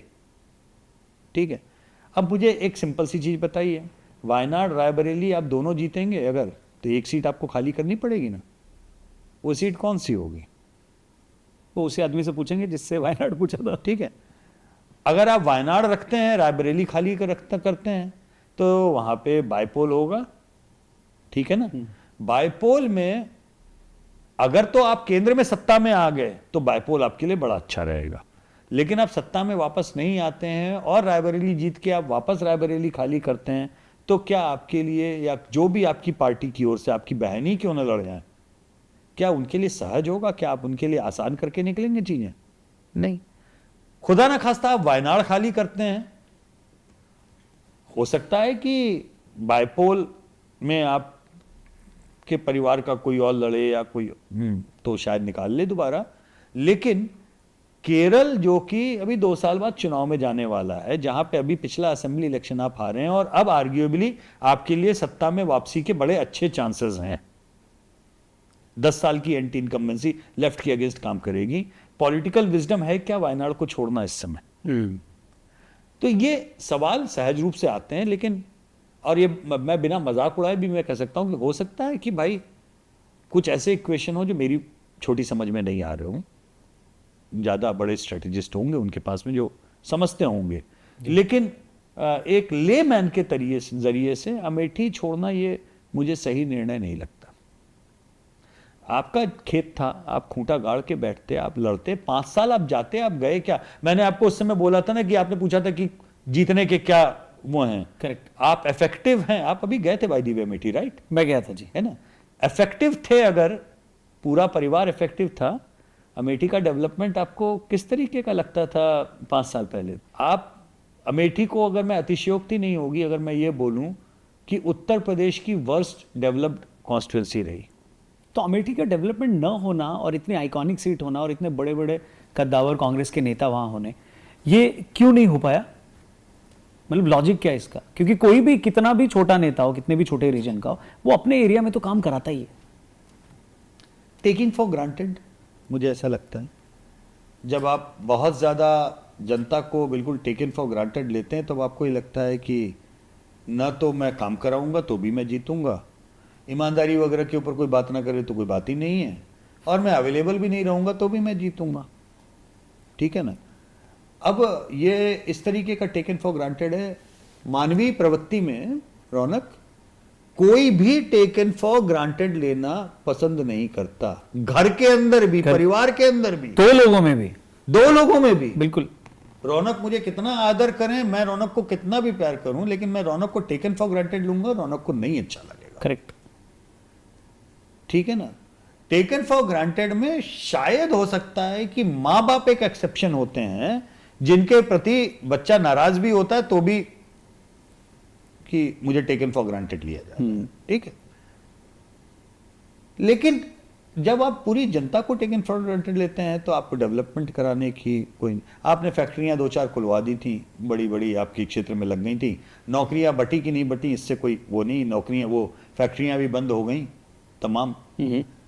क्षेत्र का जो आलम है वहां पे, मैं आपको बताऊं 89 का चुनाव था, लोग छात्र जीवन में सभी लोग उस समय उत्साहित थे चुनाव में, और ऑब्वियस सी बात है विपक्ष का वीपी सिंह जी का आना और अलग तरीके से था। तो मुझे याद है मैं अमेठी गया था, वहां पे असली गांधी बनाम नकली गांधी की लड़ाई चली, राजगोपाल गांधी विपक्ष के कैंडिडेट थे जी, और शत्रुघ्न सिन्हा जी का कैंपेन था। और ठीक है भाई, जिम्मेदारी मिली कि साथ में जाइए, हम लोग और मित्र लोग सब झंडा वंडा लगा करके गए। पीएम का भी मूवमेंट था, राजीव जी पीएम थे, मूवमेंट था, कुछ तो भी वॉकी टॉकी कुछ आया, और लखनऊ जाने वाली सड़क पे शत्रुघ्न सिन्हा जी की सभा समाप्त हो गई थी, हम लोग लखनऊ वापस जा रहे थे, हम लोगों की गाड़ी एक कोने में खड़ी कर दी गई, सारे लोग लाइन से, पूरा काफिला खड़ा, 5-7 गाड़ियां जितनी भी थी। क्यों खड़ी कर दी गई? राजधानी लखनऊ से अमेठी वाली जो सड़क थी वो इतनी चौड़ी भी नहीं थी कि 2 काफिले अगल बगल से गुजर रहे हैं। अच्छा, राजधानी लखनऊ से प्रधानमंत्री की कॉन्स्टिट्यूंसी, वो राजधानी लखनऊ जिसमें उस समय कांग्रेस की सरकार थी, वो प्रधानमंत्री जो कांग्रेस के प्रधानमंत्री थे, उनकी कॉन्स्टिट्यूंसी के बीच में जो सड़क थी वो सिक्योरिटी के लिहाज से इतनी उपयुक्त भी नहीं थी कि 2 काफिले अगल बगल से चीपों चीपों करते हुए निकल जाएं। तो आप और शत्रुघ्न जी कितनी देर खड़े रहे? करीबन 2.5-3 घंटे हम लोग खामोश खामोश, खड़े पानी रहे। पी के खामोश, सब तरफ खामोशी थी और जज्बा अलग था, ठीक है, लेकिन to think in development terms, True. You know how weird that can be. इतना जरूर था कि 2-4 फैक्ट्रियां या उस तरह के इंडस्ट्रियल उन्होंने, चूंकि प्रधानमंत्री कार्यालय से, लेकिन कोई उसके पीछे स्ट्रैटेजी नहीं थी। वो उस तरीके के कई बार काम होते थे ना कि विचित्र तरीके से, कि चूंकि कॉन्स्टिट्यूंसी है इसलिए लगा दिया जाए। हर कॉन्स्टिट्यूंसी में सारी इंडस्ट्रीज नहीं लग सकती भाई, उसके पीछे भी एक विज्ञान काम करता है, रॉ मटेरियल का या जो मैन पावर का, इसके पीछे वो चलता था। एक उस 84 के ही बात के समय के एक रेलवे मिनिस्टर थे, अब नहीं है, इससे मैं नाम नहीं लूंगा, लेकिन उनकी आलम यह था कि जो भी ट्रेनें शुरू होती थी नहीं, वो सारी उनकी कॉन्स्टिट्यूंसी से होती हो जाती थी। तो किसी को, कितनी बढ़िया बात है। कितनी बढ़िया बात है, किसी को दक्षिण से पश्चिम भी जाना होता था तो वो उत्तर होते हुए जाता था। तो ये उस तरीके की बात थी कि भाई हम रेल मिनिस्टर हैं तो ट्रेन कहीं की भी जाए वो हमारी सीट से होते हुए जाएगी, ठीक है, क्योंकि मेरे अधिकार क्षेत्र में है। लॉजिस्टिक्स से कोई फर्क नहीं पड़ता कि वो रूट में पड़ता है कि नहीं पड़ता, इससे नहीं फर्क पड़ता। और मैं आपको बता दूं, ऐसे ही श्री प्रकाश जायसवाल जी जो कानपुर से थे, तो वो अगर श्रमजीवी से जाते थे तो राजधानी को रोक दी जाती थी, श्रमजीवी टाइम पे होती थी। श्रमजीवी टाइम पे होती थी, तो उस टाइम ये था कि ये ट्रेन टाइम पे होगी। लोग श्रमजीवी में टिकट इसलिए कराते थे क्योंकि ये राजधानी से बेहतर पहुंचेगी। तो इसलिए ये तमाम तरीके, लेकिन उनका कोई साइंटिफिक आधार नहीं होता जी। डेवलपमेंट के उसमें कितने। और इस नाते अमेठी या रायबरेली का जो डेवलपमेंट इंडेक्स है वो आप पाएंगे यूपी के बॉटम मोस्ट में शायद पाएंगे, बाप रे। आपको बहुत अच्छा नहीं मिलेगा। अभी 5 साल से जो कुछ भी किया गया हो, देखिए 2 चीज़ें हुई। एक तो इन लोगों ने वहाँ पे ठाकुर दिनेश सिंह को जो लड़ाया, वो लोकल कांग्रेस के पुराने एमएलए एमएलसी रहे हैं और वो उस तरीके का उनका वो है, और उनको उन्होंने राज्य में मंत्री बनाया जी। और उस एमएलसी बना करके वो किया। स्मृति जी का तो मुझे लगता है कि I think more than that she can do anything development. और सबसे ज़्यादा मुझे आश्चर्य नहीं होगा अगर कोई इस चीज़ को कैलकुलेट करे कि स्मृति ईरानी 5 साल अमेठी जितनी बार गई हैं, 50 साल में गांधी परिवार के सारे लोगों के सारे ट्रेवल से मिला लें तो उतनी बार गए उन्होंने। उफ, कोई चाहे तो इसको गणना करके चेक करा ले। उससे ज़्यादा इंपॉर्टेंट बात यह कि आपने हारने के बाद में सीट को छोड़ दिया। अगर मानिए स्मृति ईरानी के बहुत सारे मीडिया के बड़ा गुस्सा है, बहुत एंटी इनकम्बेंसी है नीचे, आप समझ नहीं रहे हैं, स्मृति के अगेंस्ट में बहुत नाराजगी है। अच्छा चलिए मान लिया आपका नाराजगी है, उस नाराजगी को भुनाने ही चले जाते। फिर से मुझे छोड़ के जाने के लिए रंजिशी सही दिल को दुखाने ही जाते। गए कितनी बार आप? तो ये बेसिक्स जो है ना, अब पता नहीं उस सीट पे कन्वेंशनल विजडम ये कहता है स्मृति जी को जीतना चाहिए, लेकिन अगर हार गई तो मुझे लगता है कि एक, अगर मैं अमेठी के बारे में सोचूं तो मुझे अमेठी का दुर्भाग्य लगेगा एक तरीके से, क्योंकि अगर कोई सांसद आपके बीच में है, काम कर रहा है, आ रहा है, जा रहा है, 4 लोगों की अर्थी को कंधा दे रहा है, मैंने बोला ना, क्योंकि मैंने फोटो देखी है अर्थी को कंधा देते हुए स्मृति ईरानी की, तो उतने भर के लिए भी उसको जीतना चाहिए। यशवंत जी, एक ऐसा फैक्टर मोदी जी का जो आपको लगता है कि उनको क्रिटिसाइज करने वाले वो समझ नहीं पाते हैं, जो कि उनको जल्दी समझना चाहिए जिससे उनके लिए बेहतर हो, जो विरोधी नहीं समझ समझ पाते। मुझे लगता है कि थोड़ा सा, एक तो लोग उनके विरोधी उनको ये चीज नहीं समझ पाते कि ये बंदा मेटिकुलस प्लानर और एग्जीक्यूशन करने वाला है, नंबर एक। नंबर दूसरी चीज मुझे लगता है कि अभी तक भी विपक्ष के लोग जनमानस के साथ में उनका जो कनेक्ट है, जो पर्सनल कनेक्ट है, उसको डिकोड नहीं कर पा रहे। वो ये मानते हैं कि ये कुछ अफलातूनी, कुछ तो भी एक वियर्ड सा एक हो गया है जो कभी भी उतर जाएगा, वो ये नहीं देख पाते कि वो उस कनेक्ट को मेंटेन करने के लिए नॉन स्टॉप पैचवर्क करते ही रहते हैं। अब एक आपको इंटरेस्टिंग चीज बताता हूं, 2014 में जीतने के बाद में उनका पहला, प्रधानमंत्री के तौर पे पहला बड़ा सार्वजनिक कार्यक्रम जो था वो बच्चों के साथ में था, विज्ञान भवन में। आपको याद है जी? बहुत सारे बच्चे जी बैठे थे लाइक। मैं बहुत सारे मीडिया के अपने मित्रों को जानता हूं जिन्होंने, क्या बेवकूफ़ी है, क्या बच्चों के बीच में खड़े हैं, ताली बजवा रहे हैं, उनके सवालों का जवाब है, इससे क्या होने वाला है। And I am looking at them, are you even realising what is scoring over there? अगर मैं साइकोलॉजिकली बोलूं, he is trying to put himself as a mentor, जो अब परीक्षा पे चर्चा आते आते वो स्टैब्लिश किया है। बट मैं एक नेता के नजरिए से केवल इलेक्शन के आपको इससे बताऊं, 5 साल में हर चुनाव में 7 से 8% नया वोट ऐड होता है, ह्यूज नंबर्स, 5 से 7-8, और 2-3% जो है फेज आउट होता है। यानी जो 7-8% होता है उसकी एक्चुअल वक्त 10% की होती है, जिसे इंपैक्ट कहें आप। करेक्ट। जिस समय वो 10वीं और 12वीं के बच्चों से बात कर रहे थे वो 2019 का वोटर था, और जो 2019 से बात कर रहे थे वो 2024 का वोटर है। ये है मास्टर स्ट्रोक। ये होता है मास्टर स्ट्रोक, जब आप अपनी जगह वहां पे बनाते हैं एक मेंटोर की तरह से, जिसमें आप पॉलिटिकल बात नहीं कर रहे होते हैं, आप उस बच्चे को भविष्य की उड़ान दिखा रहे होते हो, आप उस बच्चे को बता रहे होते हो कि देखो तुम्हारा भविष्य इतना आगे जा सकता है, तुम टेंशन मत लो, परीक्षा के नंबर अच्छे आने चाहिए, लेकिन उसके लिए जान की आहुति देने की जरूरत नहीं है जी। पढ़ो, अच्छा करो, इतने नए चीजें आ रही हैं, इस ओर देखो। और फिर वो जब जा करके इलॉन मस्क या मार्क जुकरबर्ग के साथ में उसकी फोटो आती है, तो ये वो नई जनरेशन के आइकन्स होते हैं जिनको वो जनरेशन देख रही होती। ठीक है, अभी मुझे बड़ा मजा आया देख करके, उन्होंने कंटेंट क्रिएटर्स अवार्ड में किया, वो एक इंटरेस्टिंग फैक्टर था। लेकिन वो उसके एक स्टेप और आगे निकल गए, गेमर्स के साथ में उन्होंने एक राउंड टेबल किया। जी। ठीक है, आपको बेवकूफी लगेगी क्योंकि आप नहीं जानते उन गेमर्स को ना। वो जो बच्चे उन गेमर्स को अपना भगवान मानते हैं, इन्फ्लुएंस होते हैं, वो कहां इन्वेस्ट कर रहा है बंदा। उन्होंने इंडिया टुडे के कॉन्क्लेव में मुझे बोलने के लिए गया था, तो उनका जब शाम वाला उनका था, तो उन्होंने अरुण पुरी जी को बोला कि आप 2024 पे रुके हो, मैं 2047 पे अटका हूं। क्योंकि जो गेमर से जब वो बात कर रहे हैं तो वो 2024 का वोटर नहीं है उतना, वो 2029 का वोटर है, मैं आपको आज बता रहा हूं जी। तो बंदा इन्वेस्ट कर रहा है पॉलिटिकली अपने आप को, जिस वोट बैंक के चंक को आप मजाक उड़ा रहे थे कि क्या है, बच्चों को बता रहे हैं, वो वोट बैंक आज की तारीख में आज वोट डालने वाले का 20% है। 10% 2014 से 19 और 10% 2019 से 2024।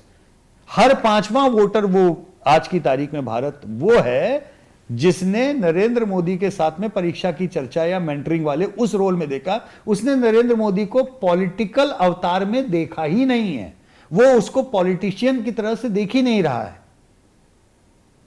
और आप चाहते हो कि आप कैंपेन में धुआं उड़ा करके, कीचड़ उछाड़ करके और सारे मोड करके आप उम्मीद कर रहे हो कि आप उस फर्स्ट टाइम वोटर को इन्फ्लुएंस करके अपनी तरफ ले जाओगे इस कैंपेन के माहौल में, जिसके ऊपर वो पिछले 5 साल से मेहनत कर रहा है। विशुद्ध गणित, अंक गणित, राजनीतिक गणित मैंने बताया, आप समझ सकते हो तो समझो, नहीं समझना चाहते हो तो ज्वार आया है तो किसी दिन भाटा भी आएगा, और भाटा आएगा तो हम अपने आप निकल आएंगे और हम अपने आप जीत जाएंगे। होता था डिफॉल्ट ज्वार, डिफॉल्ट भाटा आता था पहले के ज़माने में, अब नहीं आता। अब आपको भाटे के लिए भी मेहनत करनी पड़ेगी, ज्वार के लिए भी मेहनत करनी पड़ेगी। मेहनत में आप पीछे दिखते हो। मैं प्योर बिल्कुल रेजिलियंस की बात बता रहा हूं कि कहीं ना कहीं मुझे मेहनत में कमी दिखती है। Perfect. So guys, quick rapid fire, तैयार हैं आप? मैं बस कुछ नेताओं का नाम लूंगा। पहले, सबसे पहले आपके दिमाग में क्या आता है जब आप इनका नाम सुनते हैं? सबसे पहले नेहरू जी, स्टेट्समैन।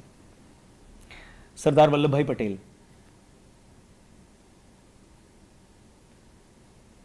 मैं कल्पना ही नहीं कर पाता हूं भारत होता, मैं शब्द नहीं कल्पना कर पा रहा हूं। मतलब हम नहीं होते, भारत नहीं होता जिस रूप में हम हैं, तो शायद एक शब्द में बोलें तो मैं राष्ट्र निर्माता शब्द का प्रयोग करूंगा। इंदिरा जी, इंदिरा गांधी,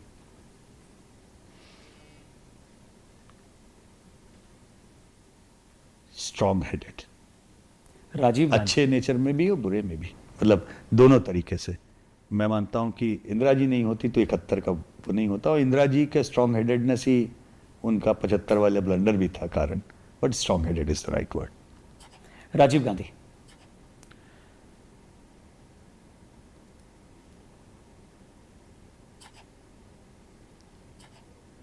मैं डिप्लोमेटिक होने की कोशिश नहीं कर रहा हूं, ये आप कह सकते हैं कि मैं गलत कम और अच्छा ज़्यादा देखता हूं, लेकिन मैंने उम्मीद देखी थी। तो राजीव गांधी के समय में जब वो जीते थे, नया कंप्यूटर का दौर और ये दौर, तो he was hope. Atal Bihari Vajpayee, Atal, Lal Krishna Advani, the grace of being number 2, ये लाइन उनके लिए यूज हुई थी जब वो शायद इंडियन एक्सप्रेस की 100 लोगों की फहरिस्त आई थी, और मैं पूरी तरह सहमत हूँ। ग्रेस वॉज एल के आडवाणी। जिस तरीके से उन्होंने भाजपा को खड़ा किया, वैचारिक लड़ाई लड़ी, उसके बावजूद भी बिना कड़वा कटु हुए, जिस तरीके से मैंने उनको देखा अक्रॉस द पार्टी लाइन, लोगों के साथ में संबंध निभाते हुए, मिलते हुए, the grace of being number 2, मैंने भारतीय राजनीति में कोई भी नंबर 2 आज तक उतना ग्रेसफुल नहीं देखा। नरेंद्र मोदी, रॉ एनर्जी मतलब इस बंदे की जो ऊर्जा है वो अविश्वसनीय है, लेकिन ऊर्जा के बियॉन्ड मुझे लगता है कि जो शब्द सही है वो संकल्प शक्ति। जिस चीज को ठान लिया है उसको उसके मुकाम तक ठोंक बजा के पहुंचाए बगैर मुझे शांत नहीं होना, वो प्रभावित करती है। आप असहमत हो सकते हैं उनके उस कॉज से, लेकिन उसकी, इस बंदे की संकल्प शक्ति से प्रभावित हुए बगैर आप नहीं रह सकते। राहुल गांधी,